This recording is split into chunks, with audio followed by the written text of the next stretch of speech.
औज़ु बिल्लाहि मिनश शैतानिर रजीम बिस्मिल्लाहिर रहमानिर रहीम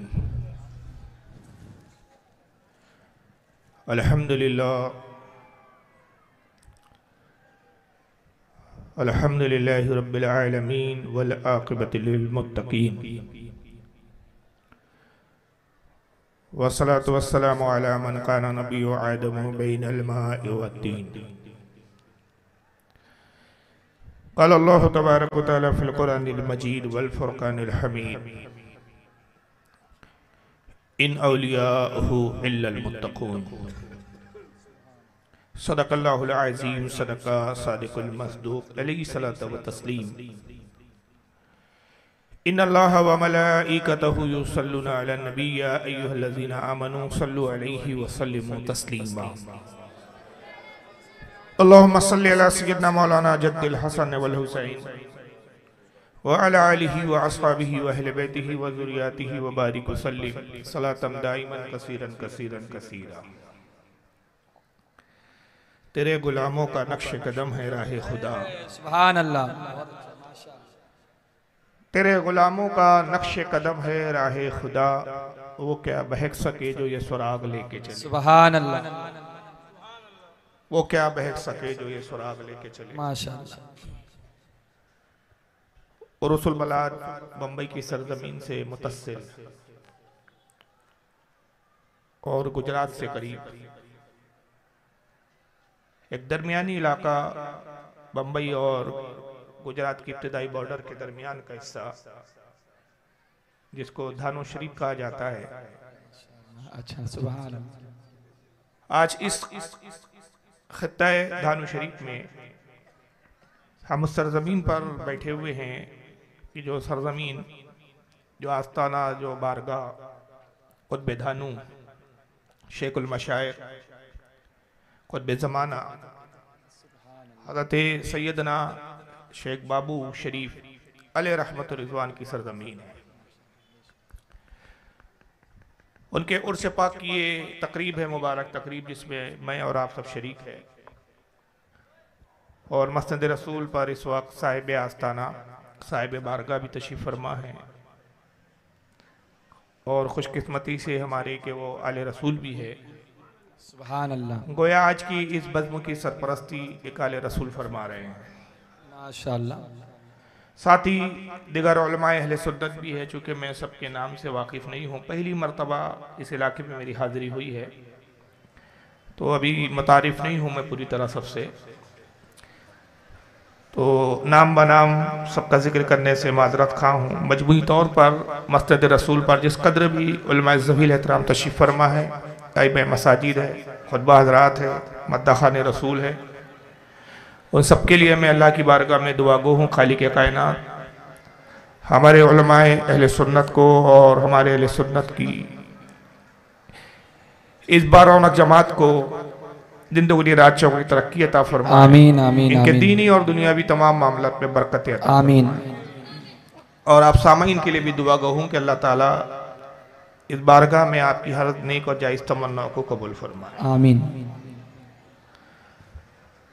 जैसा कि आप सब जानते हैं, उर्स पाक की तकरीब है।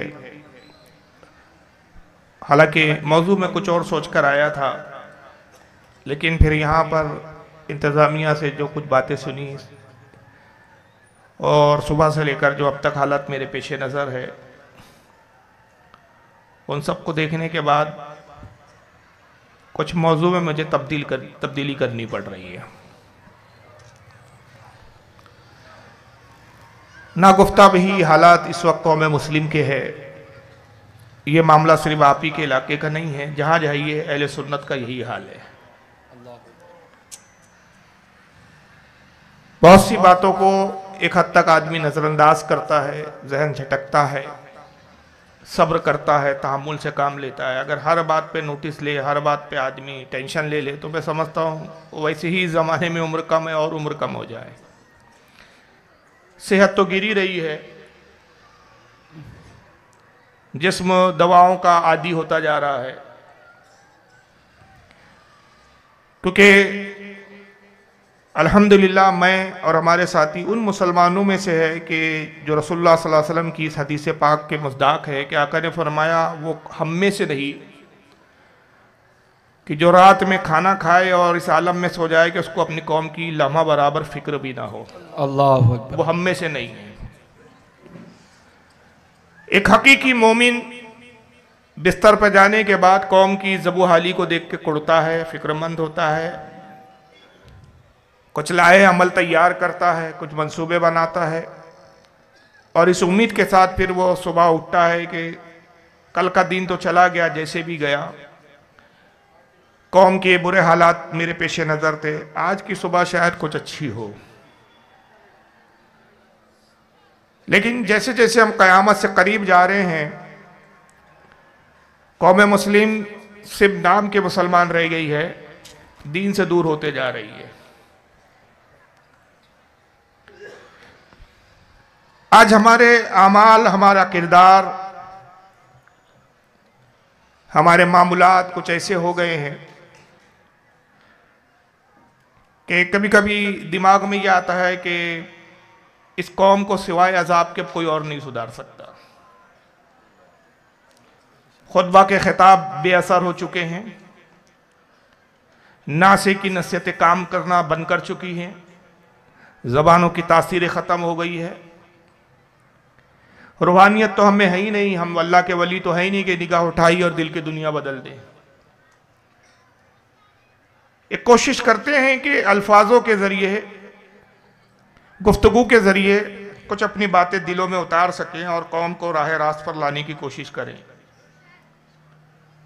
लेकिन अब ज़बानों में भी तासीर ख़त्म हो गई और कल भी इतने सियाह हो चुके हैं गुनाहों के सबब से कि कोई नसीहत अब कारगर साबित नहीं होती है। एक होता है कि पहले लोग गुनाह करते थे लेकिन उसको मजहब से हटाकर करते थे, मजहब का एहतराम था लोगों में। ऐसा नहीं था कि पहले लोग गुनाहगार नहीं थे, सब वली कामिली गुजरे सबके सब, नहीं, लोगों में, अवाम में गुनाहगार भी होते थे, अक्सरियत गुनाहगारों की ही रही है हर दौर में। लेकिन हमारे इस ज़माने में और पिछले ज़माने में एक बुनियादी फ़र्क मुझे नज़र आता है कि पहले जो गुनाह करते थे लोग, एहसास भी गुनाहों का होता था, नादानिस्ता तौर पर गुनाह सरजद हो जाते थे और फिर अल्लाह की बारगाह में रोते भी थे, तौबा भी करते थे, मौला गुनाहगार है, खताकार है, लेकिन अपने हबीब के सदक़े में बख्श दे हमें। एहसास था गुनाहों का। लेकिन हम जिस ज़माने और जिस दौर से गुजर रहे हैं, ऐसा है कि अब गुनाहों का एहसास भी ख़त्म हो चुका है, हमारे एहसासात ख़त्म हो चुके हैं। हम गुनाहों को मज़हब के नाम पर करते हैं और सितम बाला सितम ये कि उसको हम बुरा समझने की बजाय अच्छा समझते हैं, बल्कि नेकी का काम समझते हैं। और हमारी कान हक गोई सुनने से इतनी नाशना हो चुकी है कि उलमा की हक गोई अब हमारे कानों पर असर नहीं करती, दिल पे असर नहीं करती। उलमा सिर्फ एक ही मौके पर हमें बड़े काबिल एहतराम नज़र आते हैं, बाकी फिर उलमा चीखते रहे, चिल्लाते रहे, कहते रहे, उनकी बातें हम पर असर नहीं करती। वो जब घर में किसी की मैयत हो जाती है तो फिर एक एक काम मौलाना साहब से पूछकर होता है, हजरत कफन कितना बड़ा लेना है, जनाजे का वक्त क्या है, 10 बार फिर पूछते हैं आपस में, अरे मौलाना साहब है कि नहीं भाई, क्यों? क्योंकि हम में से किसी को जनाजा पढ़ाना भी नहीं आता। बाप मर गया, बेटे को जनाजा पढ़ाना नहीं आता, बेटा मर गया, बाप को जनाजा पढ़ाना नहीं आता। मौलाना की जरूरत, कब्र कितनी बड़ी हो, कब्र में कौन उतारे, तो मौलाना ही उतारेंगे। सियाम चैलम 10वां 20वां हर मामले में फिर मौलाना से राय ली जाती है। मस्जिद में कुरान की पेटी भी देना हो हमें तो फिर हम मौलाना से पूछते हैं। लेकिन जब वही आलिम, वही मौलाना जब दीन रसूल के हवाले से, दीन इस्लाम के हवाले से, सुन्नत मुस्तफ़ा के हवाले से कुछ बातें, कुछ नसीहतें करता है, तो फिर हम अपने मौलवी की बातों को नज़रअंदाज कर देते हैं, फिर हमें मौलवी दकियानूस नजर आता है। कितने अफसोस की बात है कि इतना बड़ा उर्स है, लेकिन कल यही पिंडाल था जो खचाखच भरा हुआ था, और आज इस पिंडाल में अक्सर कुर्सियां खाली नजर आ रही है।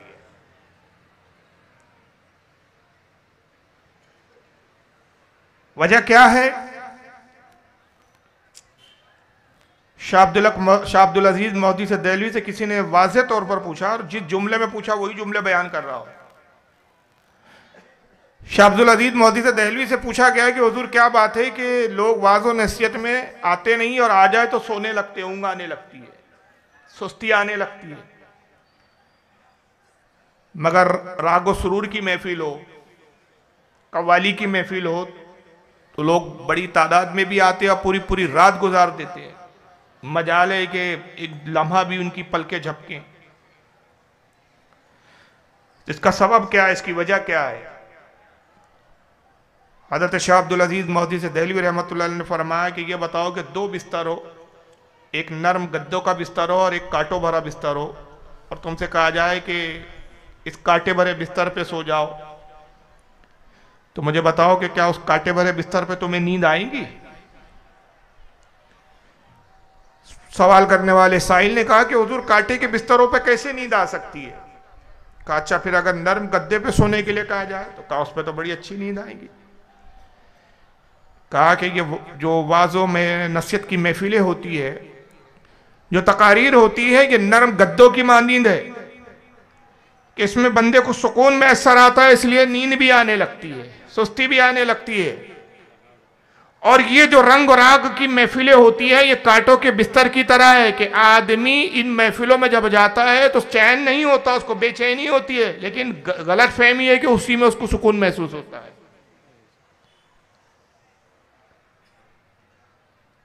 हम बुजुर्गान दीन को मानने का दावा करते हैं, जिस कौम में, ये बात मुझे बड़ी हैरान करती है, मैं इन हालात पर जब गौर फिक्र करता हूं तो हैरान और परेशान हो जाता हूं कि वो कौम जो औलिया को ही नहीं मानती, जो बुजुर्गान दीन के कायल नहीं बल्कि बुजुर्गान दीन की माज़ल्लत तौहीनें करते हैं। नाम ले लूं, देवबंदी लोग हो, अपने नाम को अहले हदीस बताते हो, वहाबी फिरके के लोग हो, ये दिन रात औलिया कराम की तौहीनें करते हैं, औलिया को मानते नहीं है, ये लोग एहतराम नहीं करते औलिया कराम का। ये बातिल होने के बावजूद हालत ये है इनकी, इस कौम की, कि ये जाहिरन सुन्नतों पर अमल पैरा नजर आते हैं। ये अलग बात है कि उनका अकीदा खराब है, ये अलग बात है कि हम उनके अकीदे के पे तनकीद करते हैं और उसके बुनियाद पर हम ये यकीन के साथ कहते हैं और ये हमारा अकीदा है और इस्लाम का अकीदा है, रसूलुल्लाह का फरमान है कि नजात का मदार अकीदा है। अकीदा खराब हो तो वो शख्स जन्नत में नहीं जा पाएगा, लेकिन जिनका अकीदा खराब हो, जिनका एतकाद खराब हो, जो बदअकीदा हो, बुजुर्गान दीन से हुस्न जन नहीं रखते हो, जन्ने सू जिनके अंदर हो, लेकिन देखा गया है कि वो नमाज सबसे ज्यादा पढ़ते हुए नजर आते हैं, इस्लामी लिबास में नजर आते हैं, खुराफातों और वाहिया चीजों से दूर होते हैं, और हम वलियों के मानने के दावेदार होते हैं। सबसे ज्यादा खुराफात में हम मुलव्विस है। बेशक हमने गौर किया कि हम जिन बुजुर्गों को मानने का दावा करते हैं, जिनके हम उर्स मनाते हैं, वो बुजुर्गान दीन कहलाए क्यों? उन्हें अल्लाह का वली क्यों कहा गया? एक लफ्ज इस्तेमाल करते हैं हम उन जातों के लिए, वलीउल्लाह, और जब जमात का जिक्र हो तो हम कहते हैं औलिया अल्लाह। ये वली का माना क्या है? वली कहते किसको है? बहुत सारे लुगत में मायने हैं इसके, लुग़वी माना भी है, इस्तिलाही माना भी है। अगर लुगत में आप इसके माना देखें तो वली के मायने होते हैं दोस्त, अजीज,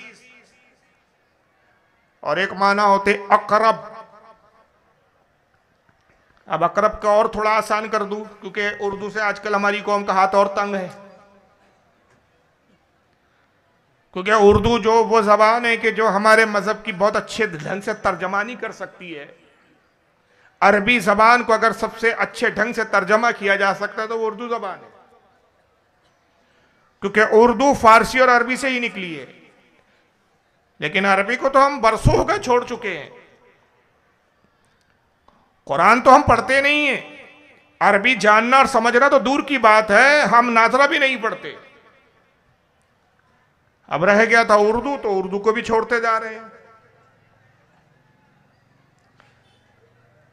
तो अब उर्दू में भी अगर कोई अल्फाज इस्तेमाल करो तो कौम को नहीं समझ में आता, तो उसको और आसान करना पड़ता। अकरब मैंने इस्तेमाल किया, वली के मायने अकरब, अब अकरब के क्या माना और उसको आसान कर रहा हूं। अकरब के मायने होते सबसे ज्यादा करीब, जो बिल्कुल बहुत ज्यादा करीब हो। तो किसके करीब? वली के मायने सबसे ज्यादा करीब, तो किसके करीब? बात का लफ्ज उसकी तर्जमा नहीं कर रहा है, वलीउल्लाह, अल्लाह से सबसे ज्यादा करीब। सुभान अल्लाह। जो मखलूक में अल्लाह से सबसे ज्यादा करीब होता है उसको वली कहा जाता है, वलीउल्लाह। जिस वली को हम मानते हैं, कभी गौर किया कि वो वली बनता कैसे है? क्या ऐसे ही कोई वली बन जाता है? क्या ये सारे मजमे में से हम में से कोई भी कभी भी वली बन सकता है? क्या विलायत किसी कोई ऐसी चीज का नाम है कि आपके पास पैसा हो तो दुकान पे जाएं और खरीद के ले आए? लो भाई ये 2 लाख रुपया ले लो और विलायत दे दो। ये तो वो बारगाह है कि जहां दौलत, मालो दौलत, हुस्न जमाल कुछ भी काम नहीं आता। वहां सिर्फ एक चीज चलती है, उसी की बुनियाद पे अल्लाह ताला उसको अपना दोस्त बनाता है, अपने से करीब करता है, वो है तकवा। वली किसे कहते हैं? वली कहते हैं तसव्वुफ की राह पर चलने वाले को। और तसव्वुफ की तारीफ मुख्तलिफ उलमा ने, मुख्तलिफ मशाइख ने बहुत अलग अलग अल्फाजों में की है। ज्यादा फर्क नहीं है, सिर्फ अल्फाजों का इख्तलाफ है, थोड़े थोड़े अल्फाजों का हेर फेर है। जब तसव्वुफ की राह पर एक बंदा मोमिन कदम रखता है, तसव्वुफ की राह पर चलता है, तो वो विलायत के मकाम पे फायज होता है। और तसव्वुफ क्या है? तसव्वुफ वो रास्ता है, वो राह है जिस पर चलने के बाद बंदा अल्लाह तक पहुंचता है। अल्लाह तक जाने का रास्ता तसव्वुफ। अब तसव्वुफ की तारीफ में अगर मैं गुफ्तगू करूं, बहुत इल्मी बातें, इल्मी गुफ्तगू है, शायद उनको समझने के आप मुतामिल भी ना हो और शायद मुख्तसर वक्त में फिर मैं समझा भी ना पाऊं। तो एक 2 तारीफ और एक ऐसी जात और शख्सियत के हवाले से कि जिनके हम अकीदतमंद भी हैं, जिनको हम मानते भी हैं, और सिर्फ मानते ही नहीं, उनका मकाम और मर्तबा यह है कि तमाम औलिया अल्लाह के सरदार माने जाते हैं, जिनका खुद ये दावा है, ये ऐलान है, कदमी हाज़िही रग़बतीन अला कुल्ली वलीउल्लाह, सुभान अल्लाह। मेरा ये कदम तमाम रुए जमीन के औलिया अल्लाह की गर्दन पर है। जो वलियों का ताजदार हो वो खुद तसव्वुफ और उसकी राह पर कितना बढ़कर गामजन होगा। मेरी मुराद हजरत शेख अब्दुल कादिर जीलानी सरकार गौसे आजम रदी अल्लाह ताला। सुभान अल्लाह। गौसे आजम ने किताब लिखी है, बहुत सारी किताबें लिखी, लेकिन उसमें एक बड़ी मशहूर मारूफ किताब है और ये गौस पाक की ही किताब है, इस पर किसी का इख्तलाफ नहीं। एक किताब है गुनियतुत तालिबीन, उस पर अलबत्ता इख्तलाफ है। बास कहते हैं गौस पाक की है, बास कहते नहीं है, बास कहते हैं गौस पाक की है लेकिन उसमें इल्हाक हुआ, कुछ लोगों ने अपनी तरफ से बढ़ा दिया, घटा दिया। दिगर किताबों को लेकर इख्तलाफ है, लेकिन ये जिस किताब का मैं हवाला पेश कर रहा हूं, ये इतनी मुस्तनद और इस पर सारी उम्मत का इत्तेफाक और इजमा कि सरकार गौसे आजम ने ही अपने दस्ते मुबारक से, अपने कलम मुबारक से इसको लिखा। यहाँ तक कि इसके गौस पाक की किताब होने पर हम ही नहीं, अहले सुन्नत ही नहीं, बदअकीदा वहाबियों का बहुत बड़ा शेखुल इस्लाम अल्लामा कहलाता है वो शख्स जिसको इब्ने तैमिया, अब्दुल हलीम इब्ने तैमिया कहते, वो भी इसका मुतारिफ है। और यही नहीं बल्कि उस किताब का उसने हाशिया और शरह लिखी। किताब का नाम है फुतुल गैब, ये सरकार गौस पाक ने खुद लिखी है। सरकार गौसे आजम फरमाते हैं कि तसव्वुफ है क्या, वो कौन सी राह है जिस पर चलकर आदमी, एक बंदा मोमिन, एक बंदा कामिल, उस राह पर चलकर अल्लाह का वली बनता है। चुनांचे फुतुल गैब अल मकालतुल खामिसतु व सबऊना, यानी इसका मकाला नंबर 75 और किताब का सफ़ा नंबर 188। सरकार गौसे आजम कहते हैं अत्तसव्वुफ़ु लैसा उखिज़ा अनिल कील वल क़ाल, कहते लोगों हमने ये तसव्वुफ, ये राह जो विलायत तक ले जाती है, अल्लाह तक पहुंचाती है, इस राह को हमने कीलो काल से हासिल नहीं किया। कीलो काल क्या है? सुनी सुनाई बातों पर, इसने कहा उसे कहा, बातों की जमा खर्च से हमने नहीं हासिल किया। बड़ी बड़ी बातें करना, बड़े बड़े फलसफे झाड़ना, बड़े बड़े तकवे की बातें करना, इससे विलायत नहीं मिली हमें। इससे हम तसव्वुफ को हासिल नहीं कर पाए। बातें करना आसान है, हम मौलवी है, मौलवी तक रह जाते क्योंकि हम सिर्फ बातें करते, अमल नहीं करते। गौस पाक कहते कि सिर्फ बातों की जमा खर्च, कीलो काल, उसने कहा, उसने बताया, हमने कहा, हमने सुना, हम कहते हैं, ये चीजों से हमने तसव्वुफ नहीं हासिल किया, विलायत हासिल नहीं की। बल्कि कैसे किया? वलाकिन अनिल जुई वक़तिल मालूफाती वल मुस्तहसनात, कहा कि हमने भूखा रहने से, कनात पसंदी से, भूख से और हर उस चीज के तर्क से जो हमें पसंद हो उसको छोड़कर हमने तसव्वुर विलायत हासिल की। जो चीज हमें महबूब और पसंदीदा थी सबसे पहले हमने उसको छोड़ा। क्या समझ रहे आप? बस एक मिसाल दे दूं, गौसे आजम की इस कौल की तर्जमानी के लिए वाक़या बड़ा सादिक है। बायजीद बुस्तामी, जिनकी तारीफ सरकार गौसे आजम खुद फरमाते, गौसे आजम से पहले के वली कामिल है। गौसे आजम इसी किताब फतुल गैब में कहते हैं कि बायजीद बुस्तामी वो वली कामिल है कि रब्बे कायनात ने कलाम किया बायजीद से और कहा, बायजीद अपने नफ्स को निकाल, तू मेरा हो जाएगा, मैं तेरा हो जाऊंगा। सुभान अल्लाह। बायजीद ने अर्ज किया कि मालिक कायनात, मैंने अपने नफ्स को निकाल फेंका और ऐसे निकाला जैसे सांप अपनी कुचली को निकाल फेंकता है। कहते उस मकाम पर फायज हुए बायजीद बुस्तामी की जहां जिसका तस्वुर भी नहीं किया जा सकता। एक मरतबा अपने इलाके के कसाब के पास आए बायजीद बुस्तामी, कसाब जो गोश्त काट के बेचता है। कहा, भाई एक बड़ा सा गोश्त का लुथड़ा दे दो, तकरीबन जो एक शेर का हो। उस जमाने में शेर चलते थे, अब किलो पकड़ लो, 1 किलो का गोश्त का लुथड़ा दो। और देखो उसकी बोटियां ना बनाना, बस एक बड़ा सा लुथड़ा दे दो मुझे, एक शेर के बराबर गोश्त का। उसने उम्दा गोश्त निकाला। कसाब ने जानता था वली है, बहुत बड़े बुजुर्ग है, बड़ा नाम है, लोग एहतराम और इज्जत करते हैं। गोश्त का लुथड़ा काटा, बायजीद बुस्तामी को दे दिया, का सरकार लीजिए। पैसे दिए और जाने लगे तो उसने अपने गुलाम से कहा, अपने खादिम से कहा, कसाब ने, कि जाओ इनका पीछा करो। कहा, हुजूर पीछा करने की क्या जरूरत है, इसमें गोश्त है, ले गए, घर जाएंगे, पकाएंगे, खाएंगे, इसमें क्या क्या देखने की बात है। कहा, आज तक बायजीद मेरी दुकान पर कभी नहीं आए, मैंने बायजीद को कभी गोश्त ले जाते हुए देखा नहीं, पहला मौका है कि बायजीद गोश्त लेने आए, इसलिए मैं चाहता हूं कि जाके पीछा करो और देखो, ऐसे पीछा करना कि वो तुम्हें देख ना पाए, तुम उन्हें देखते रहना, और इस गोश्त के साथ वो क्या करते मुझे फिर खबर दो।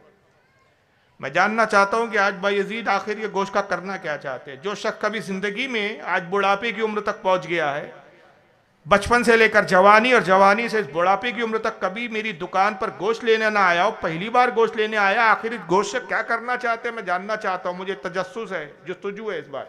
जाओ पीछा करो। गुलाम पीछा करता गया, ये गोश्त का लथड़ा हाथ में लिए हुए, एक कपड़े में लपेटे हुए, एक जंगल में पहुंचे जहां कोई भी नहीं था।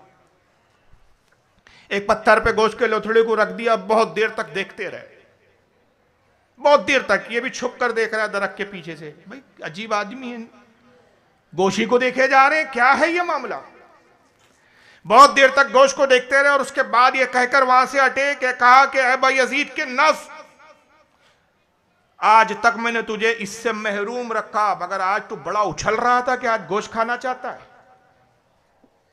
आज तक मैंने गोश्त नहीं खाया, तुझे आज तक मैंने गोश्त की गिज़ा नहीं दी तुझे, मगर आज तू सुबह से बेचैन है। ये अपने नफ्स से कह रहे हैं कि नफ्स, आज सुबह से तू बेचैन है और बार बार तकाजा करता है कि गोश्त खाना है, गोश्त खाना है, देख देख तड़प, खुदा की कसम आज भी मैं तेरी ख्वाहिश को पूरा नहीं करूंगा। ये कह के पलट गए। क्या मतलब, पूरी जिंदगी गोश्त नहीं खाया बायजीद ने। उसी को गौसे आजम फरमाते हैं कि हमने भूख और पसंदीदा चीजों के तर्क से तसव्वुफ हासिल किया। जो हमें पसंद है उस चीज को हम सबसे पहले छोड़ते हैं, और इसकी वजह क्या है? सूफिया कराम फरमाते हैं, हज़रत ख्वाजा बख्तियार फरमाते हैं कि अलजुई तामुल अंबिया, भूख अंबिया की गिज़ा है। अंबिया क्या खाते हैं? गिज़ा नहीं खाते, अपनी भूख को ही खा के खत्म कर देते। ये अंबिया की गिज़ा, अंबिया का ताम है। तो दो चीजें यहां गौस पाक कह रहे हैं कि विलायत की राह पर जब हम चलते हैं तो कनात पसंदी का, रोजो और फाकों का यह आलम होता है कि हम भूख से उलझते रहते हैं, भूख पर काबू पाते हैं और हर उस चीज को हम छोड़ देते हैं जो हमें पसंद है। मुझे बताइए, जो पसंद था उनको वलियों ने छोड़ दिया, और जो वली को पसंद ना हो तुम उनकी बारगाह में करो तो उन्हें कैसे पसंद होगा? नहीं समझे मेरा इशारा? अरे जो उन्हें पसंद है उसको छोड़कर विलायत पाया, और जो चीज उन्हें ऑलरेडी पसंद ही नहीं, क्यों उन्हें इसलिए नहीं पसंद कि अल्लाह के रसूल को पसंद नहीं, अल्लाह को पसंद नहीं, जो चीज अल्लाह रसूल को पसंद नहीं वही तुम उनकी बारगाह में करते हो, सोचते हो कि इससे हम उनकी रजा हासिल कर लेंगे। बेशक खुदा की कसम कयामत के दिन यही औलिया हमारा गिरेबान पकड़ेंगे, कहेंगे हमारा दुनिया में नुज़ूल शरीयत के निफास के लिए हुआ था, खुराफात और वाहियात चीजों को खत्म करने के लिए हुआ। बेशक मगर अफसोस कि तुमने हमारे उर्सों को ही खुराफातों का दिन बना दिया।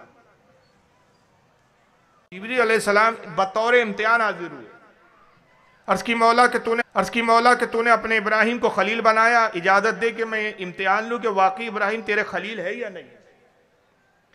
अल्लाह ने फरमाया कि जिब्रील क्या तुझे इस पर शक है? कहा मौला शक नहीं है, सिर्फ इत्मीनान कल्ब के लिए ऐनुल यकीन वालों में से होना चाहता हूं,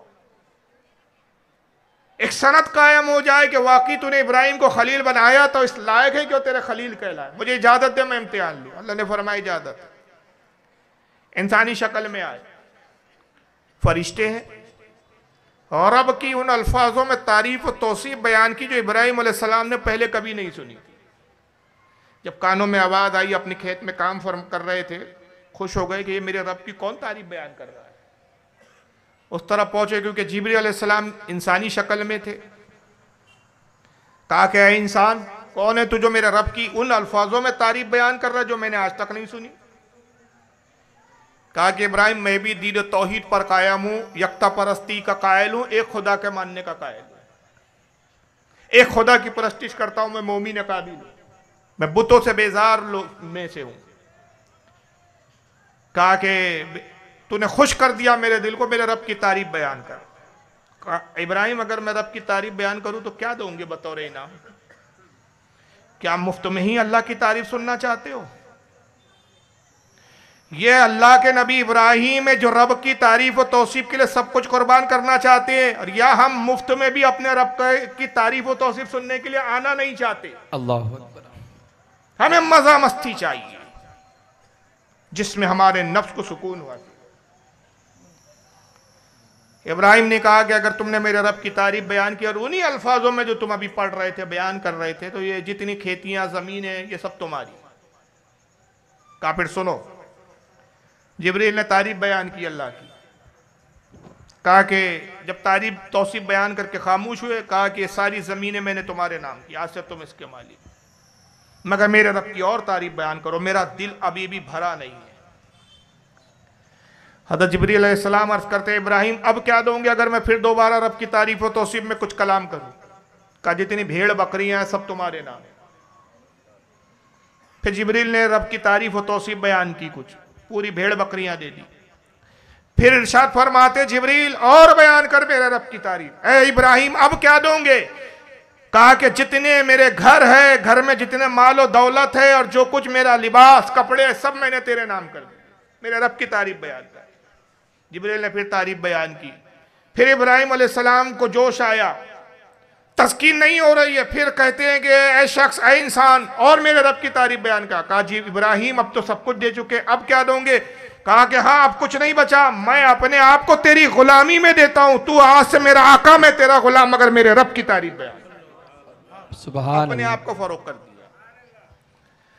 जिब्रील ने तारीफ बयान की और फिर जब तारीफ बयान करके खामोश है, इब्राहिम ने कहा कि आज से तू मेरा आका, अब मुझे ले चल, जहां ले जाना चाहे, जो खिदमत कराना चाहे मैं हाज़िर हूं। जिब्रील अलैहिस्सलाम फिर मलकुती शक्ल में कहा इब्राहिम आप हक रखते हैं कि अल्लाह आपको अपना खलील फरमाए। सुभान अल्लाह। मैं बतौर इम्तिहान आया था। ये वो सखावत थी, सखावत की इंतहा है कि जो कुछ पास था सब अल्लाह की तारीफ व तौसीफ के लिए निसार कर दिया, हत्ता कि अपनी जात को भी रब की तारीफ व तौसीफ पे निसार कर दिया। तो गौसे आजम फरमाते हैं कि वली भी उसी मकाम पर फायद होता है। 8 चीजों पर जब फायद होता है एक बंदा मोमिन, तब वली कामिल होता है। और उसमें पहली चीज क्या है? अस्सकाउल सैयदना इब्राहीम अलैहिस्सलाम। इब्राहीम अलैहिस्सलाम की तरह जब वो सकावत करता है, सब कुछ कुर्बान कर देता है अल्लाह रसूल के लिए। करो तेरे नाम पर एक जाफिदा, नहीं बल्कि 2 जहां फिदा, 2 जहां से भी नहीं जी भरा करूं क्या के करोड़ों जहां। सुभान अल्लाह, माशाअल्लाह। इस मंजिल पर जब बंदा पहुंचता है, ये तसव्वुफ की पहली मंजिल होती है। अभी भी मुकम्मल तौर पर वली नहीं बनता है। फिर आगे कहते हैं वर्रज़ाउल ईसाक अलैहिस्सलाम, हजरत ईसाक अलैहिस्सलाम की तरह अल्लाह से राजी रहना। असल में हजरत ईसाक का जिक्र क्यों किया? शारहीन इस इबारत की शरह बयान करते हुए कहते हैं कि असल में कुर्बानी को लेकर उलमा में इख्तिलाफ है। बाज़ कहते हैं हज़रत इब्राहीम ने इस्माइल अलैहिस्सलाम की कुर्बानी की थी, बाज़ कहते हैं हज़रत ईसाक अलैहिस्सलाम की थी। लेकिन उलमा का एक तबका है जो हज़रत ईसाक की कुर्बानी कहता है। गौसे आज़म उसी मौक़िफ़ के मानने वाले जिनके नज़दीक कुर्बानी ईसाक अलैहिस्सलाम की गई थी। तो हज़रत ईसाक की मिसाल लेके कहते हैं कि जैसे हज़रत इब्राहीम रब की रज़ा पर राज़ी थे, हज़रत ईसाक, हालांकि वो सही है कि हज़रत इस्माइल थे, लेकिन बहरहाल शख्सियत पर इख्तलाफ है, वाक़े पर इख्तलाफ नहीं है। और वाक़या ये कि जब इब्राहीम अलैहिस्सलाम अपने बेटे को, चाहे वह हज़रत ईसाक हो या हज़रत इस्माइल हो, उनको ले जा रहे थे तो इब्लीस ने वसवसा डाला, जानते हो तुम्हारे बाप कहाँ ले जा रहे हैं?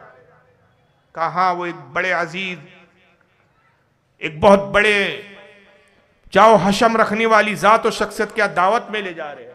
कहा वो कोई दावत में नहीं ले जा रहे हैं, तुमसे गलत कहा गया है, बल्कि तुम्हें कुर्बान करने ले जा रहे हैं।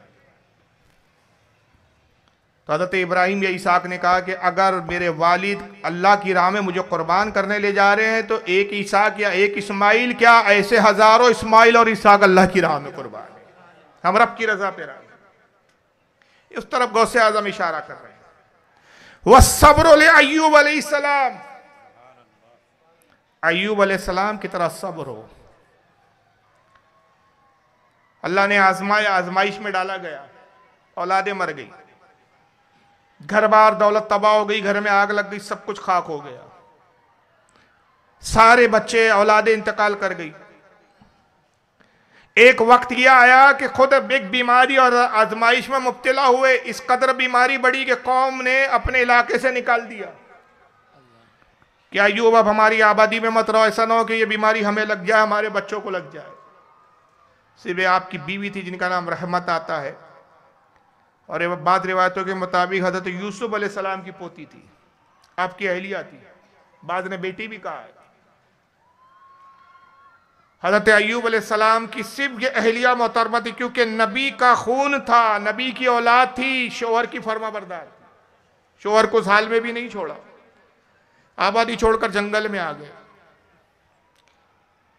और इतने शदीद बीमार और ऐसी बीमारी मुब्तला हुए कि चलना फिरना, दूबर हाथ नहीं उठा सकते थे, पैर नहीं उठा सकते थे। अहलिया मोहतरमा अपने हाथ से खाना खिलाती, खुद आबादी में जाती, मजदूरी करती, मजदूरी करके जो कुछ कमाती उससे अपने शोहर को खिलाती, मगर इस तकलीफ कर्ब आलम में कभी जबान से अल्लाह की बारगाह में शिकायत नहीं निकली, ना कभी ये दुआ निकली कि मौला इस बीमारी से नजात अता फरमा। सब्र से, सब सब्र की मंजिल से गुजर रहे हैं, और कुरान में उनका जिक्र है। एक मर्तबा ये हुआ कि बड़ी हसीन और जमील थी आपकी अहलिया, और बाल बड़े लंबे थे आपके। तो हज़रत अय्यूब अलैहिस्सलाम को अपनी बीवी के बालों से बड़ी मोहब्बत थी। अक्सर जब बीवी आती, सर को उठा के अपने जानू पे रखती, खाना खिलाती, आप अपने हाथों को उठाते बड़े मुश्किल से और जुल्फों से खेलते रहते, इसमें आपका दिल बहलता था। एक मर्तबा जब मजदूरी के लिए गई तो दरमियान में शैतान आ गया कि आज इनकी बीवी को आजमाता हूं, और बातों में उलझाया और कहा कि क्या उस बीमार शोहर की खिदमत कर रही हो, उस बीमार से तुम्हें क्या फायदा मिलेगा, मैं फुला फुला जगह का बहुत बड़ा अमीर और कबीर शख्स हूं, मेरा हुस्न देखो, जमाल देखो, तुम भी हसीन हो, खूबसूरत हो, मेरे साथ चलो, उसे छोड़ो, मेरे साथ चलो, रानी बना कर रखूंगा। माज़अल्लाह, अस्तग़फिरुल्लाह। आपने कहा बदबख्त तू शैतान मालूम होता है, मैं अल्लाह की पनाह चाहती हूँ, मैं शोहर वाली हूँ और मैं अपने शोहर की वफादार हूँ, मैं बदकारी से अल्लाह की पनाह चाहती हूँ, दूर हट मुझसे, लाहौल पड़ा भागा शैतान। मगर ये सब गुफ्तगू में इतना उलझाया, इतनी ताखिर हो गई कि जब बाजार पहुंची तो जो मजदूर ठिये पे ले जाए जाते थे मजदूरी के लिए, सारे मजदूर जा चुके थे, मजदूरी नहीं मिल पाई। परेशान हो गई कि अब अगर आज कोई रोजी रोटी का जुगाड़ नहीं हुआ तो शोहर बीमार है, भूखे रह जाएंगे, क्या किया जाए। दोपहर तक इंतजार करती रही लेकिन कोई मजदूरी नहीं मिली। तो आप उन हज्जाम के पास जाती है कि जो उस जमाने में औरतों के जिनके बड़े बाल होते थे वो बाल बेचा करती थी, काट दिया जाते थे, उन बालों के जूड़े, और आज भी होता है नकली बाल बनाए जाते, वो बाल बनाकर अमीर और कबीर औरतें उसको खरीद लिया करती थी, और लंबे बाल उसको अच्छा माना जाता था, फैशन था उस वक्त। चुनांचे अपने शोहर की, हज़रत अय्यूब अलैहिस्सलाम की एक वक्त की गिज़ा की खातिर आपकी अहलिया मोहतरमा ने अपने बालों को कुर्बान कर दिया, कटवा दिया, सर पे कपड़ा बांधा, जो पैसे आए थे उससे कुछ खाने की अशिया खरीदी, पहुंची। अब इधर ताखीर बहुत हो गई थी, हज़रत अय्यूब अलैहिस्सलाम बड़े फिक्रमंद हुए कि आखिर ये इतनी देर क्यों हुई। कुछ अजीब अजीब ख्याल आने लगे और उसी ख्याल के सबब से आप जलाल और गुस्से में और कसम खाया कि इतनी ताखीर से आई, अल्लाह जाने कहाँ रुक गई, किससे बात कर रही है, और उसमें कसम खा ली आपने कि अब आएंगी तो उसको 100 कोड़े मारूंगा, कसम खा ली। अहलिया आई और फिर कहा कि इतनी ताखीर क्यों हुई, तो कहा कि एक शख्स मिला और इस तरह की गुफ्तगू कर रहा था। आपने कहा वो शैतान था, मगर अल्लाह ने तेरी हिफाजत की, तुझे पारसा औरतों में रखा। बहरहाल गुस्सा ठंडा हुआ, हस्बे मामूल सर अकदस को उठाया, अपने जानू पे रखा, खाना खिलाने लगी। तो कहा कि वो अपनी जुल्फों को लाओ ताकि मैं उससे खेलूं। कहा आप खाना खाइए। टालने की कोशिश की, आदत है अय्यूब जिद पे अड़ गए। कहा तुम जानती हो कि तुम्हारे उन लंबे बालों से मुझे कितनी रग़बत और मोहब्बत है। रोने लगी, आंखों में आंसू आ गए, कहते कि मेरे सरताज अब वो बाल नहीं रहे। कहा क्या किया उन बालों का? कहा हुजूर इसी गिज़ा की खातिर मैंने इन बालों को काट दिया, अगर ये बाल ना कटवाती तो आज की इस गिज़ा का इंतजाम नहीं होता। जब ये बीवी और अहलिया की कुर्बानी देखी तो अब तड़प गए। अपनी खातिर कभी रब से गुजारिश नहीं की थी, अब बीवी का मामला आ गया था। आंखों में आंसू, अर्ज किया मालिक कायनात, मैं तेरी पनाह चाहता हूं और इस बीमारी से मैं शिफा तुझसे तलब करता हूं। अल्लाह ने फरमाया अय्यूब इस जमीन पर एक खिताब बताया गया, यहाँ अपने कदम को जमीन पर सख्ती से रखो, मारो। कदम मारा, चश्मा फूटा, गुस्ल किया, उससे शिफा हो गई। जब शिफा हो गई तो अपनी कसम याद आई, कहा रब्बे कायनात मैंने तो कसम खाई और मैं नबी हूं। नबी अपनी कसमों को तोड़ते नहीं है, लेकिन मुझे हया आती है कि मैं उस नेक बख्त बीवी पे ज़रबे लगाऊं और उसे कोड़े मारूं कि जिसने मेरी खातिर अपने जुल्फों को, अपने बालों को कटवा दिया। रब ने फरमाया कि अय्यूब हम तुझसे, तेरी अहलिया से राजी है, हम एक हीला बताते हैं, वो हीला कर गुजर, अल्लाह उसी पे राजी होगा और तेरी कसम पूरी हो जाएंगी। और वो ये कि एक झाड़ू ले जिसमें 100 टहनियां और एक बार अपनी बीवी को हल्के से मार दे, वो हमारे नजदीक 100 कोड़े के बराबर होगा। सुभान अल्लाह। चुनांचे यही हुआ साहब। तो ये अय्यूब अलैहिस्सलाम का जो सब्र था, गौसे आजम कहते हैं कि अय्यूब अलैहिस्सलाम की तरह सब्र हो। वसोफले मूसा अलैहिस्सलाम, मूसा अलैहिस्सलाम की तरह टाट का लिबास, सोफ कहते टाट के लिबास को। अल्लाह का वली जो कि टाट का लिबास पहनता हो, मोटे और खुरदरे लिबास इस्तेमाल करता हो, जर्रीन लिबास नहीं पहनते औलिया इकराम, कीमती लिबास नहीं पहनते, कीमती अशिया का इस्तेमाल नहीं करते। मूसा अलैहिस्सलाम मोटा टाट का लिबास इस्तेमाल किया करते थे। गौस पाक कहते हैं कि जो सौफ का लिबास जेबतन करे, जो टाट का लिबास पहने। कहते हैं कि वल इशारतुल ज़करिया अलैहिस्सलाम, हज़रत ज़करिया अलैहिस्सलाम की तरह बारगाह रब्बुल इज़्ज़त में मुनाजात। ज़करिया अलैहिस्सलाम हम वक्त रब्बे कायनात की बारगाह में मुनाजात करते थे। और किस बात की मुनाजात करते थे? नबी थे, नबी होने के बाद कहते रब्बे कायनात में तेरे अज़ाब से तेरी पनाह चाहता हूँ। फिर फरमाते कि वल गुरबतो ले यहया अलैहिस्सलाम, हज़रत यहया अलैहिस्सलाम की तरह गुरबत और मुसाफिरत। 2 नबी ऐसे गुजरे हैं और उसके बाद फिर ईसा अलैहिस्सलाम का जिक्र किया। वस्सिहात ले ईसा अलैहिस्सलाम, ईसा अलैहिस्सलाम की तरह सियाहत, सैर व तफरी करते रहना। ये 2 नबी ऐसे गुजरे जिन्होंने ना घर बनाया ना मकान बनाया। खास तौर से ईसा अलैहिस्सलाम का यह हाल था कि हम आप वक्त सफर में रहते, किसी भी इलाके में 15 दिन से ज्यादा कयाम ही नहीं करते। एक बस्ती में 15 दिन से ज्यादा नहीं ठहरते थे, न घर बनाया, न शादी की, न कपड़े पास होते थे। हत्ता के यहां तक फरमाया गया कि बर्तन भी साथ नहीं होते थे, सिर्फ एक लिबास और कांधे पर एक चादर होती थी, उसी में सफर करते रहते थे। जब खाने पीने का वक्त आता, कोई दे देता, अपने हाथ में रख के खाना खाते, कोई पानी पिलाता, प्याले से कभी जिंदगी में ईसा अलैहिस्सलाम ने पानी नहीं पिया, बल्कि हाथ से ही अपने लबों को ये प्याला बनाते, हथेली को पानी पीते। लोगों ने कहा बर्तन क्यों नहीं रखते? फरमाया कि मैं बर्तन इसलिए नहीं रखता कि रब ने इससे बेहतर जो बर्तन दिया कोई बर्तन हो नहीं सकता। सुभान अल्लाह, सुभान सबसे बेहतरीन बर्तन है। चुनांचे हजरत गौसे आजम कहते कि ईसा अलैहिस्सलाम और याही अलैहिस्सलाम की तरह गुरबत और मसाफिरत वल फक्र ले सैयदिना व नबीना मुहम्मदिन सल्लल्लाहु अलैहि वसल्लम, और फक्र जो है वो फकीरी सरकार रसूलुल्लाह सल्लल्लाहु ताला अलैहि वसल्लम की तरह। अब हुजूर की फकीरे पे गुफ्तगू करेंगे तो पूरा बयान इसी की नजर हो जाएगा। ये जो 8 खुसूसियात पर, खसाइल पर जो फायज होता है, गौसे आजम फरमाते हैं कि वो तसव्वुफ पे गामजन होता है, और जो तसव्वुफ पे गामजन होता है वो अल्लाह का वली बनता है। तो ये औलिया इकराम के दराजात है, ये मकामात है। तर्क नफ्स, गोशा नशीनी, कनात पसंदी, ज़ुहद व तकवा, शरीयत की पाबंदी, ये अनासिर, ये अशिया, ये चीजें जब मिलती हैं तो वली कामिल वजूद में आता है। और इन सब में सबसे बढ़कर जो औलिया इकराम में होता है वो ये है खौफ इलाही। याद रखिए, कोई वली हो वो उस वक्त तक हो ही नहीं सकता जिसके कल्ब में अल्लाह का खौफ ना हो। बावजूद कि वह नेक और साले होता है, अल्लाह का मकबूल होता है, लेकिन ता जिंदगी खौफ इलाही में जिंदगी गुजारता है।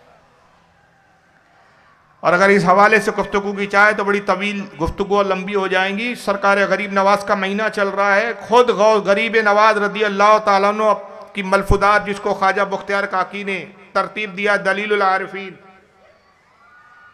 उसमें सरकार ख्वाजा गरीब नवाज रदी अल्लाह ताला अन्हु फरमाते हैं कि एक मरतबा मैं सफ़र में था, मेरे साथ हाफिज शिराजी थे। यही हाफिज शिराजी जिनके अशार अक्सर पढ़े जाते हैं। कहते कि हम साथ साथ में सफ़र कर रहे थे।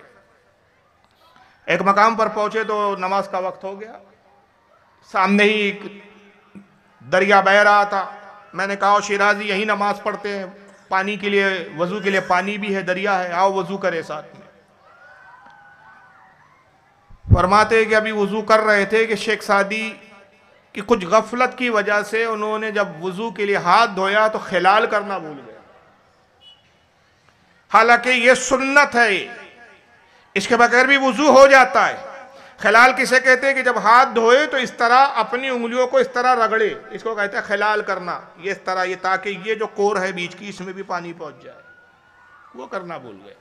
पानी हालांकि पहुंच गया था, मगर इस तरह उंगलियां फेरना ये रसूलुल्लाह की सुन्नत है, सरकार की सुन्नत है। ख्वाजा गरीब नवाज फरमाते कि जैसे ही उन्होंने खिलाल छोड़ा और आगे बढ़े, कुल्ली करने लगे, तभी कानों में आवाज आई जिसको हाफिज शिराजी ने भी सुना, मैंने भी सुना। आवाज ये थी कि अय शख्स, अय बेहया, तुझे हया नहीं आती कि हमारा वली कहलाता है, हमारा बुजुर्ग कहलाता है और मेरे नबी की सुन्नत को तर्क करता है। अल्लाह, जितना कुर्बत होती है गिरफ्त भी उतनी ज्यादा होती है। याद रखिए, जितना ज्यादा ताल्लुक रब से होता है उतनी पकड़ भी सख्त होती है, क्योंकि जिम्मेदारी उतनी होती है। आवाज आई, ए बेहया इंसान, तुझे हया नहीं आती? हमारा वली समझता है अपने आप को और मेरे महबूब की सुन्नत को तर्क करता है। हाफिज शिराजी रोने लगे। वुजू को फेरा, खिलाल किया। सरकार गरीब नवाज फरमाते मैंने नमाज पढ़ाई, वो रोते रहे। सफर जारी रहा, रोते रहे। मैंने कहा शिराजी अब तो बस कीजिए, मैं भी दुआ करता हूं अल्लाह ताला आपकी उस कोताही को दरगुजर करे। आप भी दुआ करें, अल्लाह गफूर रहीम है, माफ कर देगा। कहा क्या करूं कि मुझसे बड़ी खता हुई मोइनुद्दीन। आंसू है कि थमते नहीं है, मुझे एहसास है इस चीज का। फरमाते कि जितने दिन मेरे साथ सफर में सिर्फ रोते रहे, यहां तक कि फिर वो अपनी मंजिल पर चले गए, मैं अपनी मंजिल पर चला गया। 7 साल के बाद शिराजी से मेरी मुलाकात हुई। ये गरीब नवाज लिख रहे हैं खुद। हम गरीब नवाज के अना सागर के लोटों को तो बताते, ऊँटों को बताते, हम ये बातें नहीं करते कि ये तकवे की किन आला मंजिलों पर फायज थे ये लोग, ये वली बने कैसे हैं। हम तो समझ रहे हैं कि ढोल बजाएंगे इनकी बारगाह में तो हम भी इनकी बारगाह में मकबूल हो जाएंगे। इनसे पूछोगे अल्लाह की बारगाह में मकबूलियत पाने के लिए इन्होंने क्या मुजाहिदे और क्या रियाजतें की है। ऐसे ही उर्स नहीं मनाए जाते किसी के भी जनाब। कहते 7 साल बाद शिराजी से मुलाकात हुई। हाफिज शिराजी सामने आए, सलाम किया, अस्सलाम वालेकुम। कहते मैंने जवाब दिया लेकिन पहचान ना सका कि शिराजी है। मैंने कहा कि आप पर भी सलामती हो। वालेकुम अस्सलाम। आप कौन है? कहाँ से तशरीफ लाए? कहा मोइनुद्दीन। मुझे पहचाना नहीं? कहा आप कौन है? क्या इससे पहले हमारी मुलाकात हुई है? कहा मैं शिराजी हूं। कहते मैंने गौर किया तो हैरान हो गया, सूख कर काटा हो गए थे, हड्डियां नजर आ रही थी। अल्लाहु अकबर। हड्डियां दिख रही थी जिस्म की, आंखें धस चुकी थी, हुलिया बदल चुका था। शिराजी नजर नहीं आ रहे थे। मैंने कहा अल्लाह की पनाह आप शिराजी है? बाखुदा मैं आपको पहचान ना सका। इन 7 साल के अरसे में ऐसा क्या गुजरा कि आपका यह हाल हो गया कि हड्डी का ढांचा होकर रह गए हो? आखिर किस सदमे ने आपको लागिर कर दिया? कौन सी बीमारी में आप मुब्तला हो गए? कहा मोइनुद्दीन गुनाहों से बढ़कर क्या बीमारी हो सकती है? आपको याद है मैं और एक बार सफर में थे और जब वुजू का वक्त हुआ मैं खिलाल करना भूल गया। वो दिन है और आज का दिन है। मैंने खौफे इलाही में आसमान को नहीं देखा है और अल्लाह के खौफ में इस बात पर रोए जा रहा हूं। कयामत में रब ने उसका सवाल किया तो मैं रब को जवाब क्या दूंगा? अल्लाहु अकबर। उस फिक्र ने मुझे गुला दिया। ये हाफिज शिराजी है। बुजुर्गों की बात तो हम करते लेकिन इनकी सीरत हम जानना नहीं चाहते। क्यों? सीरत जानेंगे हमसे अमल नहीं होता। हम तो रंगीने शाह बनना चाहते। हमें तो ढोल चाहिए, ताशे चाहिए, नाचना चाहिए, तवायफों की तरह कव्वालों पे नोट निछावर करना चाहिए। अल्लाहु अकबर। कव्वालों पर एक रात में हम लाखों लुटाना जानते हैं, मगर मस्जिद का एक इमाम जिसकी तनख्वाह 5,000 6,000 हो, अगर वो 1,000 रुपये बढ़ाने की बात करे तो हमें मौलाना खलने लगता है। हम तो मौलाना को फटीचर देखना चाहते हैं। हमारे नजदीक तो वो परहेजगार आलिम है जो साइकिल चलाता हो, लिबास फटा पुराना हो, 5,000 की तनख्वाह में जो गुजर औकात करता हो। मौलवी को क्या जरूरत है पैसों की? भाई पैसे की जरूरत तो कव्वालों को और भांडों को है। मौलवी तो फाके से जीना चाहिए भाई।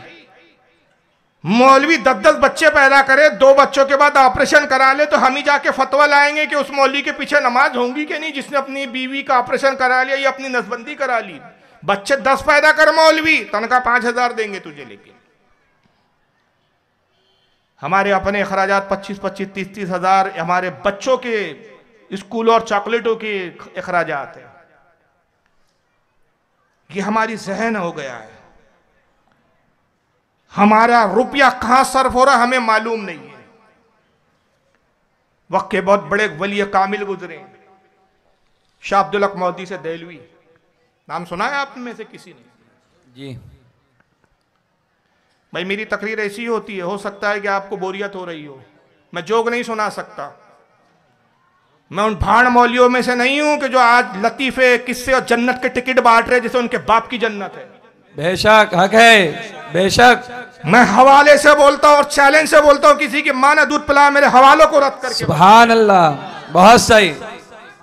मैं लंतरानियां नहीं सुनाता, जन्नत के टिकट नहीं बांटता। जन्नत इतनी आसान नहीं है। मेरे आका कहते जन्नत तक जाने के रास्ते में कांटे हैं और जहन्नम तक जो रास्ता जाता है वो सीधा और सपाट है।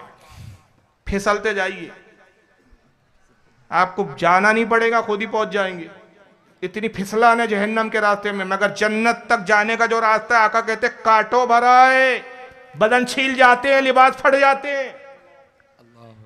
इतनी आसान नहीं है। आज तो पीर भी ऐसे टिकट बांट रहा है, उसका खुद का ठिकाना नहीं है, टिकट बांट रहा है वो जन्नत का।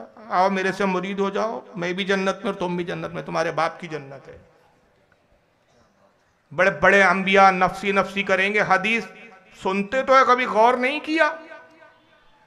कोई वली आदम अलैहिस्सलाम से बड़ा नहीं हो सकता, कोई वली इब्राहिम अलैहिस्सलाम से बड़ा नहीं हो सकता, कोई वली हजरत इस्माइल से बड़ा, किसी नबी से कोई वली बड़ा नहीं हो सकता। मगर जब कयामत का दिन होगा, सही बुखारी की हदीस है, कौमें और उम्मत आदम के पास जाएंगी, ऐ आदम आप हमारे बाप है, आप सफ़ीउल्लाह है, आप अल्लाह के नबी है, हमारी शफात करो। वो कहेंगे नफसी नफसी नफसी नफसी, इज़हबू इला गैरी, किसी और के पास जाओ, आज हमारी अपनी पड़ी फिक्र है, हमें अपनी फिक्र है। ये आदम कह रहे हैं, ये पीर किस खाने में है? शीश के पास जाएंगे, वो कहेंगे नफसी नफसी इज़हबू इला गैरी, किसी और के पास जाओ। इब्राहिम अलैहिस्सलाम के पास जाएंगे, रसूलुल्लाह के जद्दे करीम है, मगर इब्राहिम जो खलील थे, अल्लाह के दोस्त थे, करीब थे, वो कहेंगे नफसी नफसी इज़हबू इला गैरी। हर नबी से उम्मत होते हुए आखिरी में ईसा अलैहिस्सलाम के पास जाएंगी, ए ईसा मसीह आप रूहुल्लाह है, आप हमारी शफात कीजिए। ईसा मसीह कहेंगे इज़हबू इला रसूलुल्लाह सल्लल्लाहु अलैहि वसल्लम, जाओ रसूलुल्लाह सल्लल्लाहु अलैहि वसल्लम के पास, आज उनके अलावा किसी का मकाम और मर्तबा नहीं कि जो तुम्हारी शफात करे। जब उम्मत आका की खिदमत में जाएंगी, आका कहेंगे अना लहा, मैं इस काम के लिए हूँ, मैं इस काम के लिए हूँ। सुभान अल्लाह, नारे तकबीर, नारे रिसालत, शफात मुस्तफ़ा, पैगाम इस्लाम, हदीस मुस्तफ़ा। अब आप कितने खुश हो गए, रसूल के पास जाएंगे, शफात हो जाएगी। कव्वाली बजा लो, ढोल बजा लो, मेले में घूम लो, मस्ती कर लो, बदनिगाही कर लो, शफात तो हो जाएंगी ना आखिरी में। अधूरी हदीस है, खयानत की मौलियों ने जितना सुना के टिकट बांट के चले जाते हैं। बेशक हिम्मत करो, पूरी हदीस सुनाओ, अशतुल्लमात उठाओ, शाह अब्दुल हक मौदी से दहलवी की मिशकात की शरह है, मिशकात में भी हदीस मौजूद है। उसकी शरह में उन्होंने बड़े तफसील दिली का कहा कि रसूलुल्लाह शफात करेंगे, सजदे में जाएंगे, फौरन शफात नहीं होगी। आप गए या रसूलुल्लाह शफात कीजिए, हाँ चलो जन्नत चलो लेके, नहीं, आका शफात का इज़्न लेंगे, पहले इजाजत, रब से इजाजत तलब करेंगे, मौला ये उम्मत आई है मेरे पास शफात की इजाजत के लिए, शफात के लिए तेरी इजाजत है कि मैं इनकी शफात करूं। सरकार फरमाते हैं कि मैं इज़्न शफात के लिए सजदा करूंगा, और मेरा वो सजदा, दो रिवायत लिखी गई है, एक ये कि 50,000 साल का होगा। कितने साल का? तो 50,000 साल आप क्या कर रहे होंगे? जहन्नम में। शफात तो जहन्नम से निकाला जाएगा ना, जहन्नम छोड़िए साहब, अभी कैलिफोर्निया में जो आग लगी है ना, कयामत सुगरा है, पनाह मांग रहे हैं लोग, न्यूज़ें देख रहे हैं आप। ये दुनिया की आग एक दिन दो दिन की बर्दाश्त नहीं हो रही है, जहन्नम की एक दिन की आग, और वो भी वो दिन जो वहां का 70,000 साल का एक दिन होगा। और ये वहां के दिन बता रहे आका 50,000 साल तक मैं सजदे में होऊंगा, मैं अपने रब की वो तारीफ बयान करूंगा जो ना मुझसे पहले किसी ने किया, ना मेरे बाद कोई ऐसी तारीफ बयान करेगा। मैं रब की वो तारीफ करूंगा सजदे में। और दूसरी रिवायत, पूरी दुनिया की मुद्दत के बराबर। क्या मतलब? जब से दुनिया बनी और जब खत्म होगी, ये जो पूरा टाइम ऑफ पीरियड है, ये जितना टाइम है, इतना दौर उस वक्त रसूल के सजदे में गुजरेगा। उतने दिन तो आप जहन्नम में रहेंगे। पीर साहब का क्या ठिकाना जी? ये क्यों नहीं बताया आपने रिवायत पूरी? फिर हुजूर को रब फरमाएगा, महबूब सज्जे से सर उठाओ, मांगो के दिया जाएगा, शफात करोगे कबूल किया जाएगा। वला सोफा युती का रब्बो का फतरदा है, हबीब हम तुम्हें अनकरीब इतना देंगे कि तुम राजी हो जाएंगे। आका कहते हैं कि मैं शफात करूंगा, और बार बार रब कहेगा महबूब राजी हो गए, मैं कहूंगा मौला मैं राजी नहीं, फिर शफात करूंगा, फिर फरमाएगा राजी नहीं, मैं उस वक्त तक राजी ना होऊंगा जब तक मैं अपने उस उम्मती को भी जहन्नम से न निकाल दूं जिसके दिल में राई के दाने के बराबर ईमान है, मैं उस वक्त तक राजी ना होऊंगा। मगर एक बड़ा तवील अरसा आपको जहन्नम में भी गुजारना है। मगर जब शफात का इज़्न मिलेगा तो सबसे पहले कौन आएगा रसूलुल्लाह के पास शफात के लिए? मालूम है आपको? मैं और आपकी तो कोई गिनती नहीं है वहां। अल्लाह कहेगा महबूब सर उठाओ, इज़्न दिया मैंने, उसकी इजाजत के बगैर कोई शफात नहीं कर सकेगा। अब इजाजत मिल गई, हबीब तुझे इजाजत दी मैंने, अब शफात कर। मुनादी ऐलान करेगा, लोगों मुस्तफ़ा मोहम्मद सल्लल्लाहु अलैहि वसल्लम को शफात का इज़्न मिल गया, आए लोगों आओ मोहम्मद से शफात की तरफ दौड़ो, मोहम्मद शफात करें। सबसे पहले कौन आएगा? ये हमारे लिए इबरत है। हालांकि उनको शफात की ज़रूरत नहीं है, सबक है हमारे लिए, तंबी हमारे लिए। सबसे पहले आने वाली ज़ात हज़रत इब्राहीम खलीलुल्लाह होंगे और कहेंगे कि ऐ मोहम्मद, मैं तुम्हारा जद हूं, तू मेरे बेटे हो, हक पहुंचता है कि तू अपने बाप इब्राहिम की सबसे पहले शफात कर। आला तो उसी को कहते हैं, वो जहन्नम में गया जो उनसे मुस्तगनी हुआ, है खलीलुल्लाह को हाजत रसूलुल्लाह। नारे तकबीर, नारे रिसालत, कलामे आला हजरत। है खलीलुल्लाह को हाजत रसूलुल्लाह की, खलील को हाजत होंगी।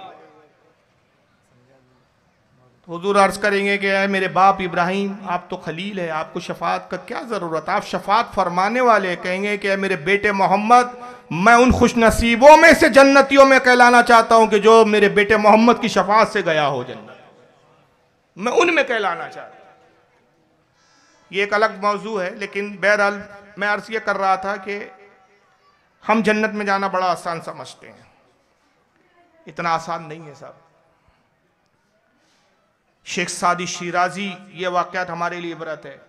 ख्वाजा उस्मान हारूनी एक मरतबा मोइनुद्दीन चिश्ती अजमेरी से कहते हैं कि मोइनुद्दीन, फला जंगल में जाओ, वहाँ एक खो है जंगल में, वहाँ एक बुजुर्ग बैठे हुए हैं, उनसे मुलाकात करो। और मैं उनकी बारगाह में इसलिए भेज रहा हूँ कि तुम्हें वहाँ एक सबक सीखने को मिलेगा तो तुम्हें काम आएगा। ये उन दिनों की बात है जब सरकार ख्वाजा गरीब नवाज ख्वाजा उस्मान हारूनी की खिदमत में थे। फरमाते, मुर्शिद ने जो जगह बताई मैं उसकी तलाश में निकल पड़ा, सफ़र करता रहा, जंगल में पहुंचा, वही खो नजर आई जो मुर्शिद ने जिसकी निशानदेही की थी। इसको भी दलीलुल आरिफीन में लिखा है ख्वाजा बख्तियार काकी ने। कहते मैं खो तो पहचान गया, लेकिन अब खो में जाने की हिम्मत ना हुई। वजह यह थी कि खो के सामने जो खो थी, खो समझता है ना जिसको गुफा कहते, गुफा के सामने शेर बैठा हुआ था जो उस गुफा की रखवाली कर रहा था। अब ये इब्तिदाई दौर था ख्वाजा गरीब नवाज का, विलायत की मंजिलों को तय कर रहे थे ख्वाजा उस्मान हारूनी की सोबत में, मुजाहिद और रियाजतों से गुजारा जा रहा था, ट्रेनिंग का दौर था। कहते हो शेर से खौफ महसूस हुआ। वो बुजुर्ग साहिब कश्फ थे जो खो और गुफा में बैठे थे, अंदर से उन्होंने जान लिया कि मैं आया हूं, तो अंदर से आवाज दी, आवाज बाहर आती है और वो कहते मोइनुद्दीन डरो मत, चले आओ, जो अल्लाह से डरता है वो मखलूक से नहीं डरता, अंदर आ जाओ। कहते जब ये आवाज़ आई तो मैं उनकी बुजुर्गियत का कायल हो गया कि उन्होंने जान लिया कि मैं आ चुका और मेरे नाम से भी वाकिफ़ है। कहते कि मुझे हिम्मत हुई, मैं गया, शेर ने कुछ भी नहीं किया मेरे साथ, शेर बैठा का बैठा रहा। अंदर पहुंचा, फरमाते मैं देखा तो मेरी चीख निकल गई, इससे पहले मैंने ऐसा शख्स देखा ही नहीं था। भाई ख्वाजा गरीब नवाज के ऊँट बहुत बिठा के उठा लिया आपने, कुछ गरीब नवाज की सीरत भी पढ़ी है, खुदा के वास्ते बुजुर्गों की सीरत से सीखिए कुछ। बुजुर्गाने दीन इसलिए नहीं है कि बस उनके नाम पे न्याज़े ही खाते रहो और कव्वाली के ढोली पिटते रहो। ये हम बताते हैं कि गरीब नवाज ने कव्वाली सुनी, लेकिन जिंदगी कैसे थी, किन मुजाहिदों से गुजरे, वो नहीं बताते। कहते वो शख्स को देखा, मेरी चीख निकल गई, खौफ तारी, और मैंने जिंदगी में ऐसा शख्स नहीं देखा था, गोश्त का नामो निशान नहीं था, सिर्फ हड्डी थी, ढांचा था, हड्डियों का एक ढांचा था जो एक पत्थर पे बैठा हुआ था। मैंने कहा ये इंसान है, ये कोई और मखलूक है? मैं आज के ज़माने से के हिसाब से बोलूँ, अगर आज उसको लफ्ज़ में लिखा जाता तो हम कहते कि भाई ये कोई और मखलूक तो नहीं है, क्या बोलते हैं उसको यार, एलियंस तो नहीं है। चीख पड़े गरीब नवाज, तो कहा मोइनुद्दीन डरो नहीं, मैं इंसान हूँ, ना मैं कौम जिन से हूँ, ना कोई और दुनिया की मखलूक हूँ, इंसान ही हूँ और तुम्हारी तरह का इंसान हूँ। का बुजुर्गवार मेरे मुर्शिद उस्मान हारूनी ने मुझे भेजा। कहा मैं जानता हूँ। तो कहा कि उन्होंने इसलिए भेजा है कि मैं आपसे कुछ सीखूं। कहा मुझसे क्या सीख पाओगे तुम, तुम्हारा पीर कामिल है। कहा हुजूर किसी मकसद से तो भेजा होगा, मुर्शिद का काम हिकमत के बगैर तो होता नहीं। जब आप इंसान हैं तो मैं ये जानना चाहता हूं कि ये हालत आपकी कैसे हुई और आप इस तरह ही पैदा हुए थे? कहा नहीं मोइनुद्दीन, तेरे मुर्शिद ने यही चीज जानने के लिए तुझे भेजा है कि मेरे वाकई में तेरे लिए इबरत है। मेरा वाक़या खुद तेरे लिए इबरत है और इसी के लिए तेरे पीर मुर्शिद ने मेरे बारगाह में तुझे भेजा है। कहा मैं ऐसा नहीं था मोइनुद्दीन जैसा तुम देख रहे हो, मैं जवानी के आलम में बड़ा हसीन और जमील और खूबसूरत था, खूबरू था। लड़कियां मुझ पर मरती थी, मेरे हुस्न के लड़कियों में जिक्र होते थे और मैं अपने हुस्न पर बड़ा घमंड और गुरूर किया करता था। मुझ में एक आदत थी कि मैं बड़ा हंसी मजाक करने वाला नौजवान था, मजाइया था, लतीफ़े सुनाना, दोस्तों में हंसना, कह कह लगाना, ये मेरा मामूल था, ये शब व रोज़ के मेरे मामूलात थे। मैं कब्रिस्तान एक मरतबा गया, बस्ती में इंतकाल हो गया शख्स का। मैं साथ में कब्रिस्तान पहुंचा अपने दोस्तों के, तो इत्तेफाक से गोरकिन ने जो कब्र खोदी, कब्र खोदने वाला गोरकन ने जो कब्र खोदी वो तंग हो गई, मैयत के एतबार से छोटी कब्र थी। तो उसने कब्र को कुशादा करने के लिए दोबारा खुदाई शुरू की, तो दफन में ताखीर हो गई। तो मैं अपने दोस्तों को लेकर लोगों की भीड़ से कुछ दूर अलहदा हो गया कब्रिस्तान के, और एक कब्र के पास खड़े होकर हम गुफ्तगू करने लगे। हम दुनियावी गुफ्तगू कर रहे थे कि मैंने एक लतीफ़ा सुना दिया, एक जोक सुना दिया, सारे दोस्त हंसने लगे, मैं भी कह के लगा के हंसने लगा। तभी साहिब कब्र की आवाज आई, जिसको मेरे दोस्तों ने तो ना सुना, वो मेरे कानों तक पहुंची। वो आवाज मुझे ही सुनाई गई थी, क्योंकि उन तमाम दोस्तों में सबसे ज्यादा हंसने वाला, सबसे ज्यादा कह के लगाने वाला मैं ही था। कब्र से आवाज आई, ऐ नादान इंसान, तुझे शर्म हया नहीं है? कब्रिस्तान में खड़े होके कब्र के सामने हंस रहा है, कह के लगा रहा है। कब्र जिसका ठिकाना हो, मौत जिसके ताकुब में हो, कीड़े मकोड़ों की जो गिजा बनना हो, अंधेरी कोठरी जिसका ठिकाना और घर हो, उसको हंसी से क्या काम? जिसका ठिकाना अंधेरी कब्र हो, जिसके कब्र को में उसके जिस्म को कीड़े मकोड़े खाने वाले हो, मौत जिसके पीछे ताकुब कर रही हो, जिसके पीछे दौड़ रही हो, उसको हंसी से काम? वो हंसता है। कहते बस ये जुमले मुझ पर ऐसे बिजली की तरह गिरे कि मैं लरस गया और दोस्तों को छोड़ा और वहां से सीधा निकला और इस खो में आके बैठा। मोइनुद्दीन 40 साल का अरसा हो गया मैंने आसमान को नहीं देखा। अल्लाहु अकबर। खौफ इलाही से मैंने आसमान को नहीं देखा, 40 साल से खो में बैठा हूं। और मोइनुद्दीन इसी बात से मैं घुला जा रहा हूं और इसी बात से मैं तड़प रहा हूं। कयामत में उस हंसी के बारे में सवाल होगा तो मैं अल्लाह को क्या जवाब दूंगा? अल्लाहु अकबर। एक मामूली सी कब्र के सामने हंस दिया, यह आजमाइश है। हम वली की बारगाह में आके लहो लईब में मुब्तला है। जाहिर सी बात है कि वो कोई जो बुजुर्ग हो सकता है, वली भी हो, लेकिन वो तो आम कब्रिस्तान में कब्र थी, एक आम ही कब्र होंगी। इबरत के तौर पर आवाज आ गई। एक आम कब्र के सामने एक कहकह लगा, एक दुनियावी कामों में मशगूल हो, तो ये कैफियत है। और हम बुजुर्गान दीन के उर्स पर बुजुर्गों की कब्र पर आते हैं और आकर होता क्या है? बदनिगाहियां हम कर रहे हैं। खवातीन हमारे सामने है, सज धज के खड़ी हुई है, निगाहें हम पे हो रही है और बड़े पारसा है भाई के बड़े दिल को काबू में रखे हुए। इतने पारसा तुम नहीं हो भाई। वाक़या अभी ख़त्म नहीं हुआ। मोइनुद्दीन कहते अल्लाह अकबर, आए बुजुर्गवार, ये खौफ इलाही, मैंने खौफ इलाही में किसी शख्स को ऐसा मुब्तला नहीं देखा कि किसी ने खौफ के आलम में अपनी हालत ये कर ली हो कि सूख का काटा हो गया, हट्टी का ढांचा हो। बुजुर्ग क्या कहते हैं, अब सुनिए, ये इबरत वाली बात है।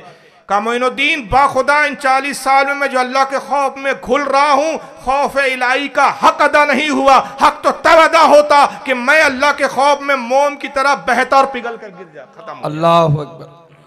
तब हक अदा होता। सरकार गरीब नवाज फरमाते, जुमले उनकी जबान से निकले, जमीन पर गिरे और मेरी निगाहों के सामने ऐसे ही बहे जैसे मोम पिघल जाता है। अपने बात में सादिक थे। उसी बुनियाद पर सरकार गरीब नवाज फरमाते, ऐ अजीज, इसी बुनियाद पर हम सूफिया कहते हैं कि कब्रिस्तान में हंसने वाला हमारे नजदीक मुनाफिक है। अब उसको मोमिन नहीं समझते। ये बुजुर्गान दीन का अमल है, ये रियाजत है, ये मुजाहिदात है। तब विलायतों की मंजिल पर आए हैं साहब। सरकार गौसे आजम, मैंने जिनकी बात की अभी, जो ये ऐलान फरमाते हो कि मेरा कदम तमाम औलिया अल्लाह की गर्दन पर है, यही शेख सादी शिराजी जिनका वाक़या बयान किया। इनकी किताब है गुलिस्ता, मदारिसों में पढ़ाई जाती है, अब कुछ मदरसों में नहीं रही। अब पहले पढ़ाई जाती थी, कंपलसरी थी, फारसी ज़बान में मंजूम नज्म के अंदर अशारों में है, फारसी अदब में पढ़ाई जाती थी। उसमें एक वाक़या नकल किया उन्होंने नज्म की सूरत में। शेख सादी फरमाते हैं कि हजरत एक बुजुर्ग का नाम लिया, मुझे अभी ठीक से नाम जहन में नहीं है। वो फरमाते मैं हज उम्रे के लिए गया या हज के लिए गया, सर्दी के दिन थे, कड़ाके की ठंडी। मेरी एक तमन्ना थी कि मैं रात में खाने काबा में ऐसी इबादत करूं कि मेरे अलावा काबतुल्लाह में कोई ना हो, मैं रहूं काबा सामने और मेरा रब हो, कोई ना हो। बस ये तमन्ना थी। कहते उस तमन्ना में मैं रोज रात को उठता, खाने काबा में जाता और ख्याल करता सर्दी ज्यादा है, काबतुल्लाह खाली होगा, शायद मैं ही वो तन्हा शख्स रहूं जो काबतुल्लाह में अल्लाह की तन्हा इबादत कर रहा हो। कहते कुछ लोग नजर आते, उस सर्द रात में भी लोग नमाज भी पढ़ने काबतुल्लाह में आ ही जाते, तो मुझे मायूसी होती। फिर मैं कहता अल्लाह क्या वो ख्वाहिश मेरी पूरी नहीं होगी कि मैं तन्हा रहूं, काबतुल्लाह रहे, मैं तन्हा हूं और तेरी जात हो, और मैं तुझसे सरगोशी करूं, तेरी बारगाह में मुनाजात करूं। कहते रोजाना जाता ही हुआ, लेकिन एक रात बहुत ज्यादा, हद से ज्यादा सर्दी थी, बहुत ठंड थी। मैंने कहा आज तो यकीनन काबतुल्लाह में कोई नहीं होगा। फरमाते हैं कि मैं जब काबतुल्लाह में गया तो वाकई काबतुल्लाह खाली था। मैं खुश हो गया। मैंने कहा अल्लाह तेरा शुक्र है कि आज तूने मेरी ख्वाहिश की तकमील की, पूरा कर दिया मेरी ख्वाहिश। कहते मैं हजर अस्वद के करीब आया कि वहाँ 2 रकात नमाज की नियत करूँ, नियत बांधूँ। अभी बस नियत बांधने का इरादा था कि एक शख्स के रोने की आवाज़ सुनी। शख्स नजर नहीं आया, गौर किया, देखा रात थी, तारीख रात थी, अंधेरी वाली रात थी, सर्द रात थी, कोहरा काफ़ी था। करीब पहुंचा तो मालूम हुआ कि शख्स ने अपने आप को गिलाफे काबा में लिपटा रखा है, काबे के गिलाफ से लिपट गया है, छुपा लिया गिलाफे काबा में अपने आप, और रो रहा है और एक अजीब व गरीब दुआ कर रहा है। दुआ ये थी रब्बे कायनात में तेरा गुनाहगार बंदा, खताकार बंदा, कयामत में मुझे नाबीना उठाना, अंधा उठाना। अली हैती कहते मैं हैरान हो गया, ये कैसा शख्स है, क्या ये हदीस रसूल नहीं जानता? आका तो फरमाते हैं कि जो दुनिया में नाबीना है, जो आंखों से माजूर है, कयामत में सबसे पहले अल्लाह का दीदार वही करेगा। जितने नाबीना है वहां सब बीना हो जाएंगे। ये कैसी दुआ है कि ये कहता है कि मुझे नाबीना उठाना, जबकि वहां नाबीना कोई होगा ही नहीं। कहते इस अजीब और गरीब दुआ से मैं हैरान हो गया। अब दिल ने कहा कि इस शख्स को जब तक देख ना लूं मुझे चैन नहीं आएगा कि ये है कौन, और इससे पूछूं कि ऐसी अजीब और गरीब दुआ का मकसद क्या है तेरा। और वहां मैं नमाज पढ़ता रहा और तवज्जो उधर ही रही, इंतजार करता रहा कि कब गिलाफे काबा से शख्स बाहर निकले और मैं देखूं कि ये कौन है, पूछूं कि ऐसी अजीब दुआ का मकसद क्या है। आधी रात के करीब गुजर गई, और जब आधी रात के बाद सुबह सादिक के करीब का वक्त आया, जिसको हम सहरी का वक्त कहते हैं, वो वक्त था, वो शख्स ने अपने आप को गिलाफे काबा से बाहर किया, और जब काबे से हटा, ये फरमाते जैसी चेहरे पे निगाह पड़ी मेरी चीख निकल गई कि वो शेख अब्दुल कादिर जिलानी सरकार गौसे आजम थे। हाथों को बोसा दिया, कदमों में गिर गए, कहा शेख मेरे माँ बाप आप पर कुर्बान, हुजूर आप वही तो है जो कहते हैं मुरीदी ला तकफ अल्लाह रब्बी अतानी रिफतुन निलतुल मनाली।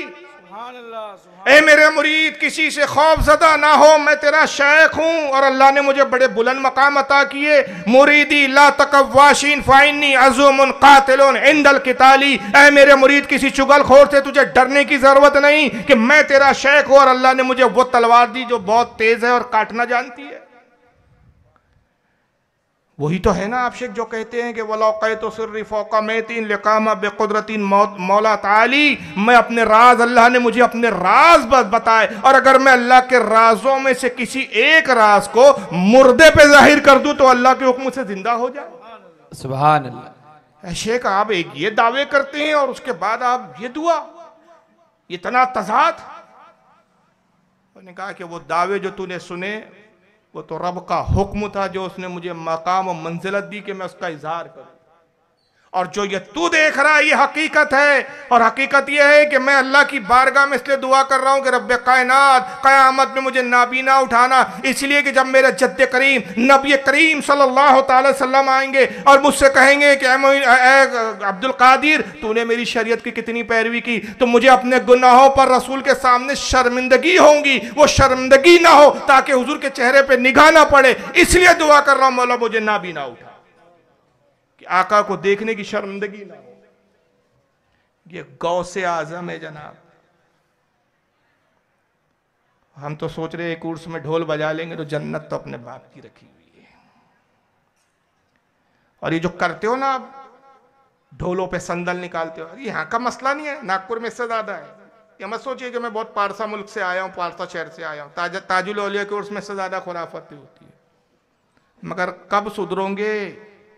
इतने जूते तो पड़ रहे हो, अब भी अकल नहीं आ रही है। कब आएंगी अकल? मॉबलिचिंग तुम्हारी हो रही है, घरों पे बुलडोजर तुम्हारे चल रहे हैं और अकल फिर भी नहीं आ रही है, तो कब आएंगी?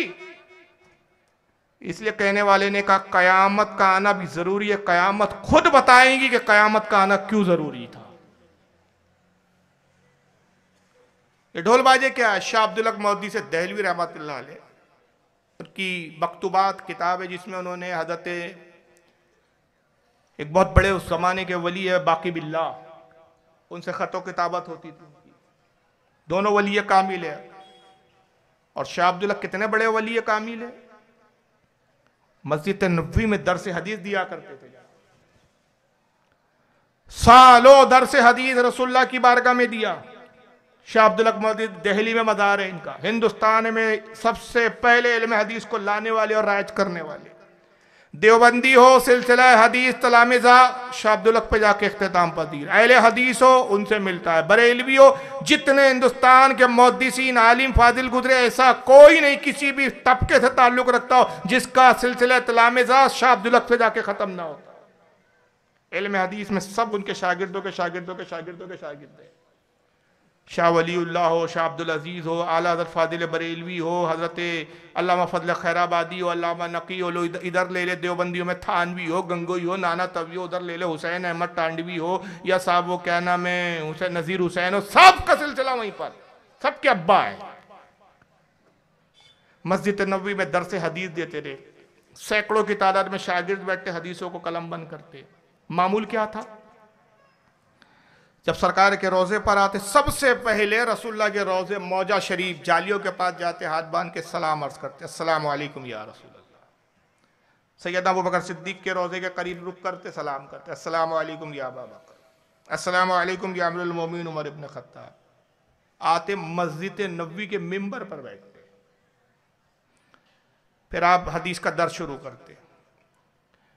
जितनी देर चाहते हदीस तिलावत होती, शागिर्द कलम बंद करते, फिर रोज़े रसूल पर हाजिर होते, सलाम अर्ज करते, फिर इजाज़त लेते, सरकार इजाज़त दे के अब घर लौट रहा हूँ, मेरी खिदमत को कबूल फरमाए।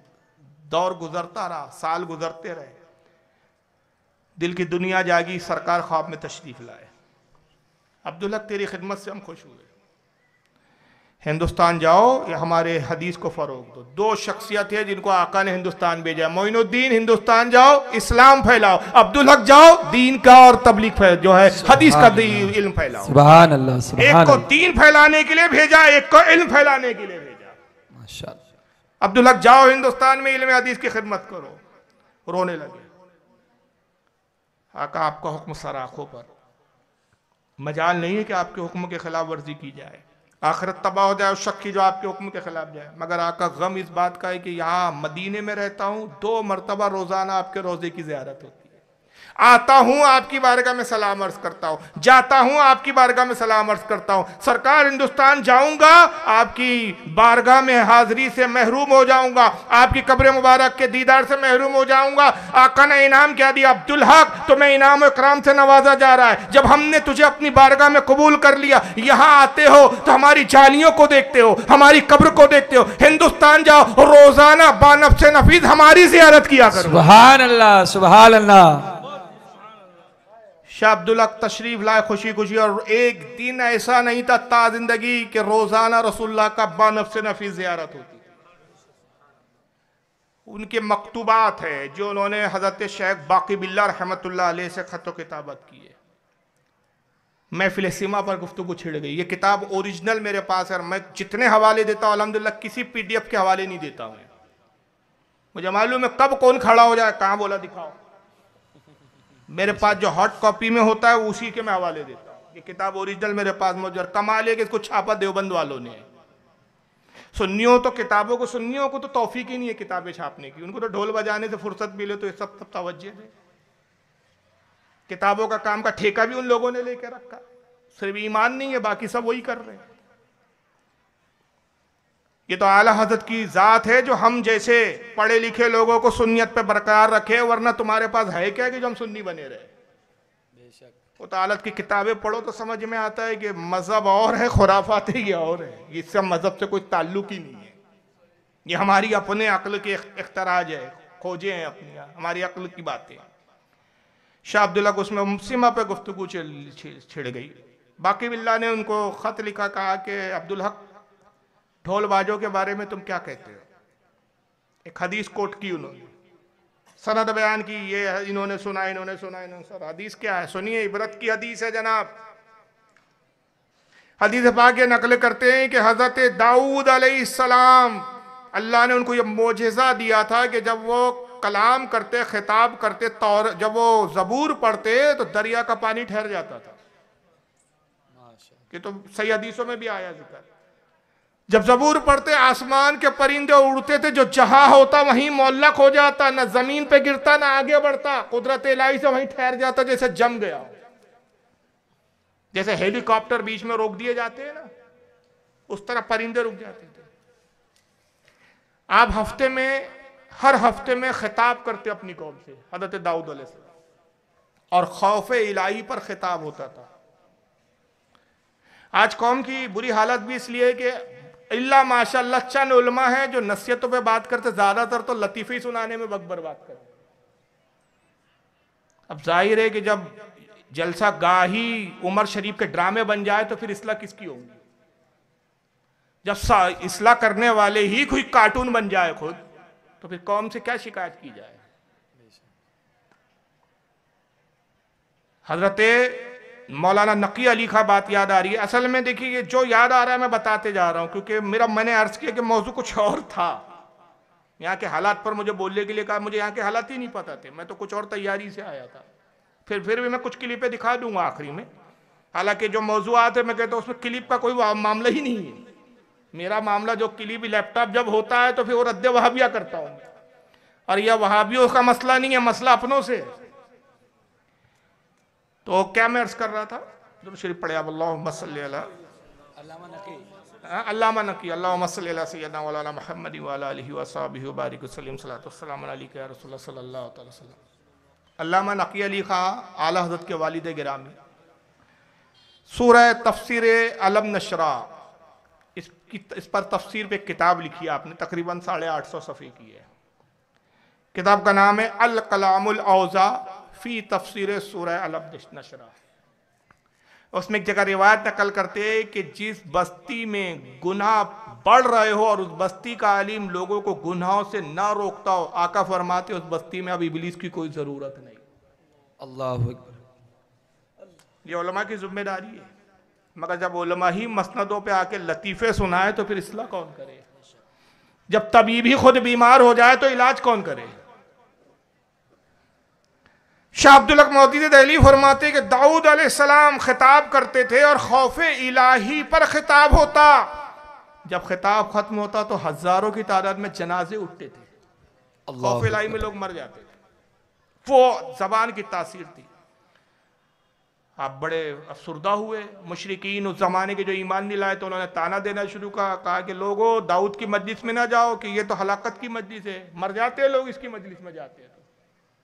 लेकिन जो मोमिनीन थे वो जाते थे, कहते थे नहीं हम दाऊद की महफिल और मस्जिद को नहीं छोड़ेंगे। आपने खुद ख्याल किया कि वाकई ये बात तो मुशरिकीन हालांकि तंस करते, ताना देते, बात तो सही है कि मेरी महफिल में मैं खौफ इलाही पे गुफ्तगू करता हूँ, फिर जनाजे उठते। तो आपने ये किया कि हफ्ते में एक बार जब वाज कहते थे उसको 15 दिन में एक बार कर दिया। हफ्ते का वाज खत्म कर दिया, कहा 15 दिन में एक बार खिताब करूंगा। मगर उसके बाद भी फिर जनाजे उठते ही रहे। फिर ख्याल हुआ कि नहीं, ये लोगों की भी हलाकत का शायद मैं ही जिम्मेदार है। महीने में एक बार खिताब करो, हफ्ते की जगह वो महीने पर आ गए। तब भी लोग मरते ही थे, इंतकाल होता था। फिर ख्याल किया कि अब साल में एक बार खिताब करूंगा, तो वही नाज़िल हुई। अल्लाह ने भेजा जिब्रील को, जाओ दाऊद से कहो। दाऊद अलैहिस्सलाम की खिदमत में जिब्रील हाजिर हुए कि अल्लाह फरमाता है, दाऊद महीने में एक बार वास कहा करो, साल में एक बार नहीं। और ये ना करो समझो कि ये जो इंतकाल करते तेरी महफिल में, इसका जिम्मेदार तू है। मौत के मालिक हम हैं, हम जिसे चाहते हयात देते हैं, जिसे चाहते मौत देते। ये तो वो खुशनसीब है कि कितने ही गुनाहगार हो जो तेरे वाज में इंतकाल करते, हम उनसे ना हिसाब लेते हैं ना किताब लेते, जन्नत अता कर देते। सुभान अल्लाह। वो अपनी किस्मत पे नाज कर, तो इनका जिम्मेदार है। जब बशारत आई तो इब्लिस तिल मिला गया। उसने कहा ये तो मैं मौका था, मुशरिकीन को लगा रखा था मैंने अपने चेलों को कि दाऊद अलैहिस्सलाम के खिलाफ इसको बुनियाद बना के भड़काओ कि दाऊद के महफिल में ना जाओ, मर जाते हैं लोग। अब तो लोग और कसरत से आएंगे कि साहब यहां मर गए, मौत आ गई तो बशारत जन्नत सीधा, कोई हिसाब किताब नहीं। इब्लिस बड़ा परेशान हुआ, अपने चेलों को जमा किया उसने। शाह अब्दुल हक फरमाते हैं कि कहा कि दाऊद की मजलिस का कोई तोड़ लाओ। बड़े गौर फिक्र के बाद सारे चेले चपाटों ने मशवरा दिया और इब्लीस ने एक चीज तैयार की। वो क्या था पता है आपको? शाह अब्दुल हक फरमाते वो ढोल था। ये सबसे पहला ढोल था जिसका बनाने वाला इब्लीस। उस चीज को हम बुजुर्ग के बाद उर्स में लाके बजा रहे हैं। ये चीज हमने बुजुर्ग को बतौर नजराना पेश की है।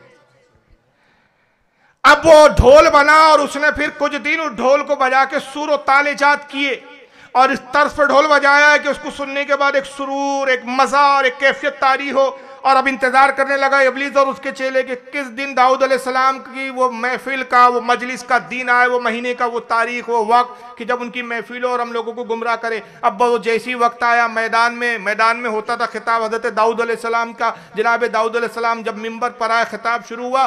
पास ही में एक छोटी सा टीला था, उस पर ये इब्लीस अपने चले और चमटों के साथ बैठा और इसने ढोल बजाना शुरू किया।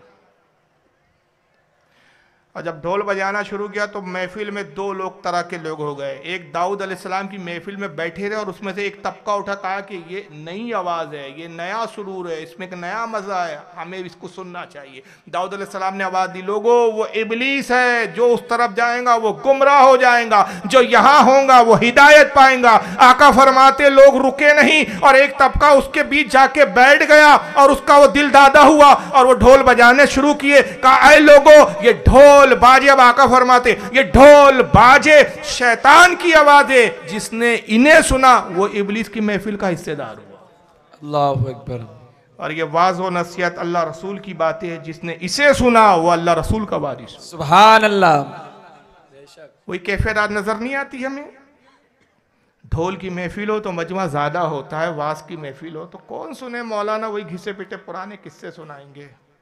जन्नत भी चाहिए लेकिन अमल नहीं करना होगा हमसे।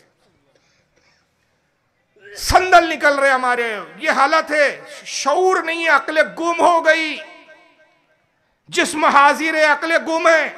मौला अली उन राफदियों को कहा करते थे कि रात भर समझाते रहे, दिन में टेढ़े के टेढ़े। तो मौला अली कहते थे तुम्हारी हालत उस कमान की तरह है, रात भर सीधा करता हो, सुबह फिर टेढ़े के टेढ़े। आए वो लोगों जिनके जिस्म तो इस महफिल में मौजूद है और अकले जिनके गुम है। ये हालत आज हमारी होगी। अब वली की बारगाह में चादर ला रहे हो और आवाजें किसकी साथ में आ रही है? शैतान की। आका कह रहे शैतान की आवाजें।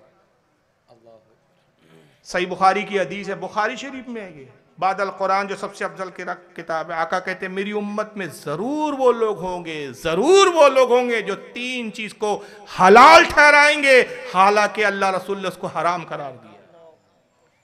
लेकिन मेरी उम्मत में ऐसे लोग होंगे, आका कहते हैं कि वो तीन चीजों को हलाल ठहराएंगे। साहबा ने अर्ज के अल्लाह के नबी वो तीन चीजें कौन सी है? फरमाया पहली चीज रेशम का लिबास। ये मैंने अपने मर्दों पे, अपनी उम्मत के मर्दों पे हराम किया। औरतों के लिए जायज है लेकिन मेरी उम्मत में ऐसे मर्द होंगे जो रेशम का लिबास पहनेंगे, जबकि अल्लाह रसूल ने इसको हराम किया। दूसरा शराब, और एक रिवायत में आया जीना, क्या इख्तलाफ है? एक में शराब का जिक्र है कि आका कहते हैं नाम बदल के पिएंगे, शराब का नाम बदल देंगे। अब नाम बदल, बियर है, नहीं शराब थोड़ी है, बियर है। अच्छा, बियर बोलने से क्या शराब नहीं रही? ये क्या बात हुई? नाम बदलने से शायद थोड़ी बदल जाती है। पेशाब का नाम बदल दो तो क्या पेशाब नहीं रहेगा क्या? पखाने का नाम बदल दो तो क्या पखाने नहीं रहेगा क्या? नाम बदलने से पखाने कोई हलवा बोले और खाना शुरू कर दे तो क्या हलवा बन जाएगा बोलने से? पखाना पखाना ही रहेगा। लेकिन नहीं, नाम बदल दिया भाई, हमने शराब को बियर बोल दिया, विस्की बोल दिया। विस्की बोलने से अब शराब नहीं है, वो विस्की है, वो शराब थोड़ी है। अच्छा अच्छा भाई, आप ठीक है बेटा, किसको धोखा दे रहे हो आपको? एक रिवायत में शराब है, एक रिवायत में जीना। आका कहते हैं जीना करेंगे मगर उसको हलाल ठहराएंगे, और आज है नहीं, होता नहीं है। आप कहोगे यार कहां, कौन जीना को हलाल ठहरा रहा है? अरे यार इतना कंफ्यूज मत हो, लिविंग सिस्टम चल पड़ा। ये क्या है भाई? लिविंग में, बड़े फक्र से कहते हैं लिविंग में। अरे लिविंग नहीं है बेटा, रखेल बना के रखा है। उसी को उर्दू में कह दो ये फला की रखेल है तो आस्तीनें चढ़ गई, और वही है लिविंग में, मतलब वही है। अंग्रेजी में बोल दो तो बहुत अच्छा लफ्ज बन गया, उर्दू में बोल दो तो तौहीन हो गई साहब। जितने दिन चाहा औरत लड़की औरत के साथ रहा, हरामकारी करता रहा, 2-2 साल 3-3 साल लिविंग सिस्टम चल रहा है, और उसके बाद क्या हुआ भाई? आप तो उसके साथ ब्रेकअप हो गया। हाय हाय ब्रेकअप। और उसी को अगर कोई अपनी बीवी को किसी बुनियाद पर छोड़ कर कहे तलाक, तो पूरा मीडिया उछल जाता है, तलाक तलाक कैसे हो, तलाक इस्लाम के खिलाफ तलाक। अच्छा बेटा, ब्रेकअप किस चिड़िया का नाम है? जिनको तलाक हजम नहीं हो तो उनको ब्रेकअप जो है वो हजम हो जाता है। और तीसरा आका फरमाते कि मेरी उम्मत में इसको हलाल ठहराएंगे, हालांकि अल्लाह रसूल ने हराम करार दिया ढोल और बाजे। अल्लाहु अकबर। आज उसको हलाल ही तो कर लिया हम लोगों ने, और चल रहा है, वो सब चीजें हो रही है, बज रहा है। और फिर शिकायत है कि हमारे इलाके में बदअकीदगी फैल रही है। भाई तुमने तालीम पर काम ही नहीं किया कुछ। एक दरगाह के उर्स बनाने वाले को मैंने आज तक नहीं देखा। ये मैं नागपुर में भी 12 बोल चुका हूं, अपने ताजाबाद ट्रस्ट वालों से बोल चुका हूं। आपको पता है सरकार ताजुल औलिया की जो जाती जमीन है, जो बादशाह और राजाओं ने उस जमाने में उनको वफ किया था, कितनी है आप हैरान हो जाओगे। 83 एकड़ जमीन है सरकार ताजुल औलिया की। 83 एकड़। बहुत सी जमीनों पे नाजायज कब्जे करके लोगों ने मकानात बना लिए, मगर 83 एकड़ में मैंने 12 जलसों में बोला है, कभी तौफीक नहीं हुई कि 1 साल ढोल ताशों का पैसा बचा के एक कॉलेज खोल सके हम। बहुत अच्छा पैगाम। 100 साल का उर्स हुआ सरकार ताजुल औलिया का, अभी उसको भी 2-4 साल गुजर गए। उस वक्त मैंने कहा था, इंटरनेट पे तकरीर मौजूद है, मैंने कहा तुम्हें क्या हक पहुंचता है कि तुम 100 साल जश्न मना रहे ताजुल औलिया का? बड़े फक्र से कहते हैं फला बुजुर्ग का 30वां साला उर्स है, 50वां उर्स है, 100वां उर्स है। किस बात पे फक्र? इन 30 सालों 50 साल में 100 साल में उस बुजुर्ग के नाम से तुम एक स्कूल नहीं खोल सके, किस बात पे फक्र कर रहे हो? बड़ी ठटाई से कहते हैं कि नहीं साहब, वो केरला में, कर्नाटक में और वो तेलंगाना वगैरह में कॉलेजों में पाबंदी लगाई गई। भाई हमारे कॉलेज में पढ़ना है, लड़की हिजाब नहीं कर सकती, बिना हिजाब आना पड़ेगा। नहीं साहब, हिजाब हमारा हक है। अबे तुम्हें हक क्या पहुंचता है कि तुम हिजाब के लिए लड़ो? अपनी बीवी से तो तुझे पर्दा कराना नहीं होता, अपनी बहन से तुझे पर्दा कराना नहीं होता, मैसेज चला रहे सब हिजाब बननी होने देंगे। अरे तुमने किसी एक वली के नाम से यूनिवर्सिटी तो कभी नहीं खोली, तुम में धमक होती उसके लिए नहीं लड़ते। भाई मैनेजमेंट उनका है, कॉलेज उनका है, प्रोफेसर उनके हैं, प्रिंसिपल उनका है, सिस्टम उनका है। उनके सिस्टम में वो अपने सिस्टम से चलाएंगे, अपने तरीके से चलाएंगे। उनके मजहब में हिजाब नाम की कोई चीज नहीं है। वो तो लिबास नहीं पहनते थे, आज नंगे होते थे। लिबास भी इस्लाम की देन है, इस्लाम से पहले तो लिबास नहीं जानते थे। ये तो हमने बताया कि लिबास होता क्या है, दुपट्टा होता क्या है, शलवार और कुर्ता क्या होता है, ये हमने उनको दिया। वो अपने कल्चर के हिसाब से अपना कॉलेज चला रहे, और आप कहते नहीं उनके कॉलेज में हम हिजाब में जाएंगे, और कहते नहीं आने देंगे। तो हम कहते हमारा हक है। तुम्हारा हक नहीं है। अगर धमक है, मर्द के बच्चे हो तो अपना कॉलेज खुद बनाओ, यूनिफॉर्म हिजाब रखो और ऐलान करो सबके लिए ओपन है। हम किसी कौम से तासुब नहीं बरतते। हम हिंदू लड़कियों को भी एडमिशन देंगे, मगर हमारे कॉलेज का यूनिफॉर्म हिजाब होगा, वो भी आएंगे तो हिजाब के साथ आएंगे। सुभान अल्लाह। ये करके दिखाओ तो मर्द हो तुम। बहुत स्कूल अच्छा, तुम बहुत नहीं अच्छा। खोलते, कॉलेज तुम नहीं खोलते हो। सिर्फ ढोल बजाने का नाम उर्स रखा है। कभी सर जोड़ के बैठे हो तुम कि भाई यार इस बुजुर्ग के नाम से चलो कॉलेज बड़ी चीज है, नर्सरी स्कूल से तो शुरू करो यार। जैसे जैसे क्लासेस बढ़ेगी आपका कॉलेज स्कूल भी बढ़ता जाएगा। नर्सरी नहीं है, आज क्रिश्चियन स्कूलों में आपके बच्चे तालीम हासिल कर रहे हैं। आज वो कह रहे हैं कि साहब हम अपनी स्कूलों में गीता पढ़ाएंगे, तो आप मीडिया पे चीख रहे हैं कि साहब जुल्म हो रहा है हमारे साथ। अरे भाई उनका स्कूल है, वो जो चाहे पढ़ाए, तुम होते कौन हो रोकने वाले? तुम अपनी स्कूल खोलो, कुरान पढ़ाओ, किसने रोका है तुमको? डेमोक्रेसी है ना, कानून ने तुमको नहीं रोका तुम्हारी तालीम की बुनियाद पर, मगर तुम अपनी तालीम दो तो ना। मैं एक जुमला कहता हूं अपनी तकरीर में अक्सर कि ये कौम प्यासी है, ये कौम प्यासी है। ये बिस्लरी का पानी है मगर मैं ढक्कन बंद रखूंगा, पानी तो किसी को दूंगा नहीं। याद रखो, अगर हम अपनी बिस्लरी का ढक्कन बंद रखेंगे, किसी को नहीं पिलाएंगे, कौम गडर का पानी पिएंगी। गडर का पानी पीने से अगर रोकना है, हमें अपनी बिस्लरी का ढक्कन खोलना पड़ेगा, कहना पड़ेगा ये गंदा पानी है, ये मत पी, ये फिल्टर वाला पानी है, इसे पी भाई। बेशक वाज़ और नसीहतें बहुत हो गई, प्रैक्टिकल की बात करो। अब ये सिर्फ यहाँ के उर्स कमेटी, अब मैं गुजारिश कर रहा हूं, बुरा लगे मेरी बला से, मुझे परवाह नहीं है। क्या होगा, अगले साल नहीं बुलाएंगे? मैं जाता हूं इस मिजाज से कि भाई इसी साल आ रहा हूं, अगले साल का कोई अता पता नहीं, मेरी अपनी जिंदगी का पता नहीं, तो जलसे का क्या पता? किसी का भरोसा नहीं है, कब आज जिंदा है कल चले जाए।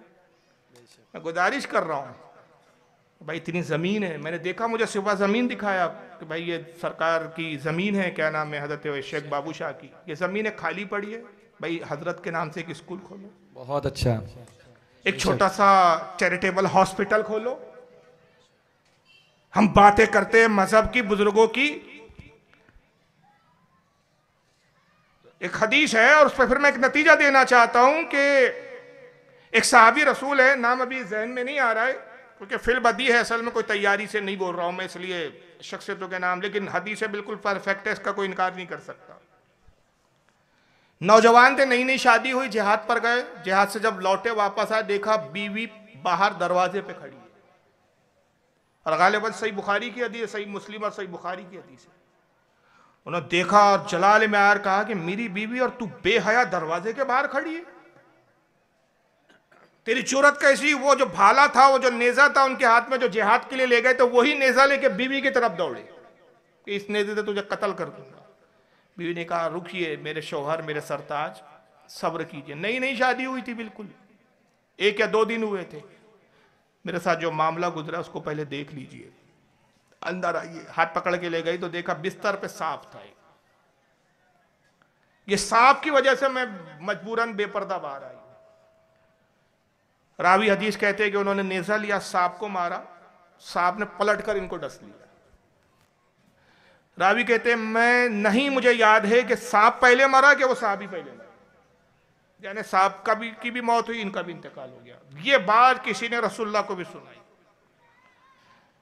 तो आका ने फरमाया उनका नाम लेके कि मेरा वो सहाबी बड़ा गैरतमंद था कि उसने इस बात पर गैरत खाई कि उसने अपनी बीवी को बाहर देखना गवारा ना किया। लेकिन है मेरे साहबा, जान लो उससे करोड़ों दर्जे ज्यादा मैं गैरत वाला हूं, और मुझसे बहुत ज्यादा गैरत वाला मेरा परवरदिगार। सुभान अल्लाह, ये इस्लाम है, ये गैरत है हमारे यहाँ। हमारी गैरत कहाँ चले गई? हम उर्स मना रहे, कभी सोचा आपने कि हमारी, मेरी बीवी, आपकी बीवियाँ, आपकी माएँ, आपकी बेटियाँ, आपकी बच्चियाँ बच्चा पैदा करते वक्त गैरों के हॉस्पिटल में जाती है, बरहेना नंगी टेबल पे पड़ी होती है, बच्चा जनते वक्त पूरा सब कुछ दुकान खुली होती है, गैर मुस्लिम डॉक्टर ऑपरेट करते हैं उसको। हम हिजाब के लिए लड़ रहे हैं। कभी ये ख्याल आया कि जिस वली के नाम पर हम हजारों का चंदा जमा कर रहे हैं, हजारों मुरीद आ रहे हैं, उन्हीं के नाम पर एक नर्सिंग होम खोले और हर आने वाले जाहिर से ये गुजारिश करे कि भाई 1 रुपया दे, हजारों उर्स में आते, 1-1 रुपया करके साल में कितना रुपया जमा होगा, और एक नर्सिंग होम उसी बुजुर्ग के लिए हमने अगर खोल दिया कि, और उसमें हमारी अपने घर की बच्चियां जिनको हम डॉक्टर बनाए वहां पढ़ाए, और वही डॉक्टर हमारी मुस्लिम बेटियां और बच्चियां हमारी माँ और बहनों को ऑपरेट करे, और पर्दे का लिहाज हो जाए। ये फिक्र हमने कभी की, इस पर तवज्जो है हमारी, कभी खौल सोचा है हमने? भाई ये बुजुर्गान दीन की बारगाहों से वो काम किया जा सकता है जो दूसरी दुनिया की कौम नहीं कर सकती। जो कहते हैं ना मुसलमान बहुत गरीब है, मैं नहीं मानता। सबसे ज्यादा मुसलमान के पास पैसा है भाई। जितना दिलदार मुसलमान होता है, जितना पैसा खर्च करने वाला मुसलमान होता है, दुनिया की कोई कौम नहीं है। बहुत खर्च करता है मुसलमान, लेकिन बस फर्क यह है कि सही जगह खर्च नहीं हो रहा है।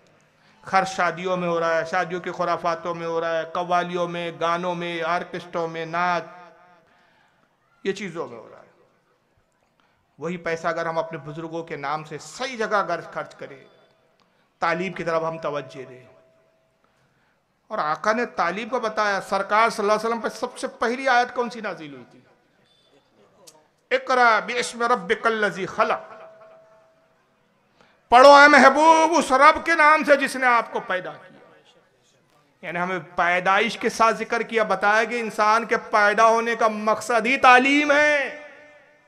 यही शेख सादी फरमाते हैं उसके अंदर, मौलाना रूम फरमाते हैं, माफ करें, मसनवी में, कि वो मुसलमान जो आता है, खाता है, सो जाता है, उसकी मिसाल उस बैल की तरह है कि जिसने खाया पिया, हगा गोबर किया और सो गया, उसको कोई मतलब ही नहीं दुनिया से। मुसलमान का काम है सीखता है, सिखाता है। मक्का फतह किया सरकार, वो जंग बद्र फतह हुई, कैदी आए साहब सरकार की बारगाह में। सभी जानते हैं 313 असहाबे रसूल थे, 1000 या 1100 लोगों पे फतेह दी अल्लाह ताला ने जंग बद्र में। बहुत सारे मुश्रिकीन कैद होकर आए। सरकार ने कहा कि मैं तुम्हें कत्ल करना नहीं चाहता, तुम कैदी हो, जजिया दो, अपने आप को आजाद करवा लो। जजिया मतलब एक जुर्माना, एक रकम दो हमें, जो इस बात का पनिशमेंट होगा, इस बात का जुर्माना होगा कि तुम हमारे खिलाफ लड़ने आए हो, तुम हमारी जान के दुश्मन बन के आए हो। हम जान का बदला जान नहीं ले रहे हैं, ये रहमत लिल आलमीन होने का तकाजा है कि एक रकम के एवज में हम छोड़ रहे हैं, जजिया दे दो। और जिसने जजिया दिया उसने अपनी गर्दन को, अपनी जिंदगी को आजाद कर लिया। जो मुशरिकीन में पैसे वाले थे उन्होंने जजिया दे दिया। उन्होंने कहा ये हम अपने रिश्तेदारों से उन्होंने ताल्लुक कायम किया, इत्तलाई दी, रिश्तेदार पैसा लेकर आए और उन्हें छुड़ा ले गए। अब कुछ ऐसे मुशरिकीन रह गए जो गरीब और मिस्कीन थे, जोश जुनून में हाथ हो गए थे लड़ने, लेकिन जजिया देने के लिए पैसे नहीं थे उनके पास। उन्होंने कहा मोहम्मद क्या अब हम कैदी रहेंगे, गुलाम बनाए जाएंगे, हम तो जजिया नहीं दे सकते। आका ने कहा एक सूरत है तुम्हारी आज़ादी की, ये है हमारे नबी की तालीम। आका ने कहा कि तुम्हारी आजादी की सूरत है कि तुम में जो पढ़ा लिखा है वो मेरे अनपढ़ साहबा में से 10-10 को पढ़ा दे, जो 10-10 को तालीम याफ्ता कर दे वो आजाद है। सुभान अल्लाह। दुनिया का वाहिद रहनुमा है कि जिसने इंसान की जिंदगी की आजादी की कीमत तालीम पर रखी है। और गोया इशारा किया कि तालीम वो है कि जो जिंदगी को हलाल कर देती है और जिंदगी को आजाद बना देती है। मगर आज सबसे ज्यादा जहालत हमारे बीच है, इल्म से हम दूर है, और इसी जहालत का फिर बदअकीदा फ़ायदा उठाते हैं। आज बदअकीदगी हमारी अपनी जहालत की बुनियाद पर फैल रही है, हमारे खिलाफ मुहिमें चलती है, झूठ बोले जाते हैं, तोहमतें लगाई जाती है। मगर हमारे कौम को नौजवान कुछ पढ़ा लिखा हो तो जवाब दे। मुझे तो हमारे नौजवानों पर भी बड़ी हैरानी होती है कि जब तक सुन्नी रहता है अनपढ़ गवार रहता है, ढोल में खुश रहता है, नाचने में खुश रहता है, मस्ती में रहता अपनी। मगर खुदा ना खास्ता अल्लाह ना करे किसी बदअकीदे ने उसको घेर लिया, वहाबी बना लिया, जैसी वहाबी बना, अल्लाह जाने क्या होता है, किताबें पढ़ने लगता है, दूसरों को तबलीग करने निकल पड़ता है। अल्लाह के बंदे जब तू सही था तब क्यों नहीं तबलीग किया, जब सही था तब क्यों नहीं किताबें पढ़ता था तू? बदअकीदा होने के बाद किताबें पढ़ रहा। जाहिल होते हैं तो अब एतराजात होते हैं। ये उर्स की तकारीब का मकसद क्या था हमारे बुजुर्गान दीन का? मालूम है आपको उर्स क्यों राइज किया? आज तक वहां भी हमको एतराज करते, भाई उर्स क्यों बनाते हो, कहां से लाया उर्स, रसूल ने मनाया क्या, साहबा ने मनाया क्या?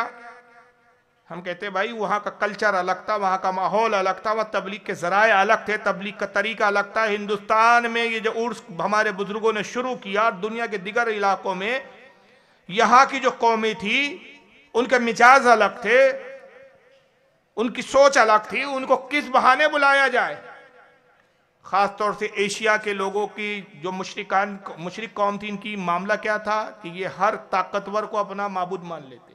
ये कौम का मिजाज रहा, जिससे डर और खौफ महसूस हुआ उसको अपना ईश्वर बना लिया, खुदा बना लिया। जिससे फायदा हासिल हुआ उसको खुदा बना लिया। दो चीजें हैं इनके खुदा के तस्वुर में, जिससे डरे उसको खुदा बनाए, जिससे फायदा हो उसको खुदा बनाए। और हमारी तस्वुर क्या है इस्लाम का? जिसने चीजों में फायदा रखा, नुकसान रखा, हम उसे खालिक जानते हैं, उसे मालिक जानते। चीजों और अशियाओं को हम अपना माबूद नहीं करार देते। यहां हमारे बुजुर्गों ने देखा कि इनका मिजाज है कि जिससे फायदा उठाते उसको भगवान कहते हैं। तो बुजुर्गान दीन ने करामतों का इजहार किया, करामतों के जरिए गैर मुस्लिमों को फायदा दिया। बीमार आते थे शिफा पा रहे हैं, बे औलाद आ रहे हैं औलाद अता कर दे रहे हैं, दुआएं कर रहे अल्लाह की बारगाह में, दुआ कबूल हो रही है और साहिब औलाद हो रहे हैं। अब उनको जमा किया जाए और एक इंतकाल हो गया। अब इंतकाल, जब तक वो अल्लाह का वली जिंदा रहा तो गैरों का राब्ता रहा, और जब तक गैर आते रहे, तबलीग होते रही, वो आए औलाद लेने, लेकिन औलाद ही नहीं लेके गए, ईमान भी साथ में ले जा रहे हैं। आए मालो दौलत लेने, लेकिन मालो दौलत ही नहीं ले जा रहे, ईमान भी साथ में ले जा रहे। ये तबलीग, इस तरह इस्लाम फैला हिंदुस्तान में। और आज पूरी दुनिया में, बावजूद इसके कि पाकिस्तान अलग हो चुका, बावजूद इसके कि साहब बांग्लादेश अलग हो चुका, बावजूद इसके कि श्रीलंका अलग हो चुका, आज भी पूरी दुनिया में इंडोनेशिया के बाद सबसे बड़ी तादाद मुसलमानों की कई है तो वो हिंदुस्तान की सरजमीन। सुभान अल्लाह। सऊदी अरब में भी जहां से इस्लाम आया मुसलमान उतनी बड़ी तादाद में नहीं जितने हिंदुस्तान में। जाके देख लीजिए, आप तहकीक कर लीजिए, जिम्मेदारी से कह रहा हूं। सऊदिया से ज्यादा, मिस्र से ज्यादा, तुर्की से ज्यादा, इंडोनेशिया पहला मुल्क है जहां सबसे ज्यादा मुसलमान है, और इंडोनेशिया के बाद जहां सबसे ज्यादा मुसलमान है वो एशिया और हिंदुस्तान का इलाका। सिर्फ तन्हा गरीब नवाज ने 90 लाख लोगों को इस्लाम दिया। सुभान अल्लाह। दाता गरीब लाहौरी ने लाखों को ईमान दिया। तमीमदारी अंसारी आए, लाखों को ईमान दिया, हजारों को ईमान दिया। मालिक इब्न दीनार आए, हजारों को ईमान दिया। सैकड़ों आए, मोहम्मद बिन कासिम आए, सैकड़ों को ईमान दिया। ये तबलीग का सिलसिला चलता रहा, आज बड़ी तादाद है। उसका जरिया क्या था? बुजुर्गान दीन ने देखा जब तक हम हयात है ये कौम हमसे फायदा हासिल करने के लिए आती है, दुआओं के लिए आती है, और जब ये दुआएं हमारी कबूल होती है अल्लाह की बारगाह में, इनकी मुरादें पूरी होती है, तो ये मुरादें पूरी होने के बाद ये हमसे भी मुतासिर होते हैं। अब जब हम जो तालीम देते हैं, जो दीन की तरफ रागिब करते हैं, दीन से मुतासिर होकर इस्लाम कबूल कर लेते हैं, अब हमारे इंतकाल के बाद तो सिलसिला खत्म हो जाएगा। तो ये कैसे वाबस्ता रहे? हमारे इंतकाल के बाद भी तबलीग का सिलसिला कैसे जारी रहे? तो हमारे बुजुर्गान दीन ने उसके लिए उर्स की तकारीबों के एहतमाम किया कि भाई उस वली का उर्स मनाया जाए और उनका तरीके तबलीग पर गुफ्तगू, वही तरीके के जो उन्होंने किया उसी तरीके पर उनके नायबीन तबलीग करते रहे और इस्लाम की तबलीग होते रहे। ये असल मकसद था। मगर जब हम तबलीग के मिशन से दूर हो गए और हमने इसको लहो लईब और खुराफात का उसको मकसद और मिशन बना दिया, हमने उर्सों को, तबलीग का सिलसिला ख़त्म हो गया। शोएब साहब, अल्लाह ताला आज की खिदमत को कबूल फरमाए, और जो कुछ भी बयान हुआ उसमें कोई बोलने में लर्जिश और गलती हो अपने हबीब के सदक़े में माफ़ फरमाए। वमा अलैना इल्लल बलागुल मुबीन। किसी को कोई पूछना हो तो पूछ ले, मैं बैठा हूँ अभी।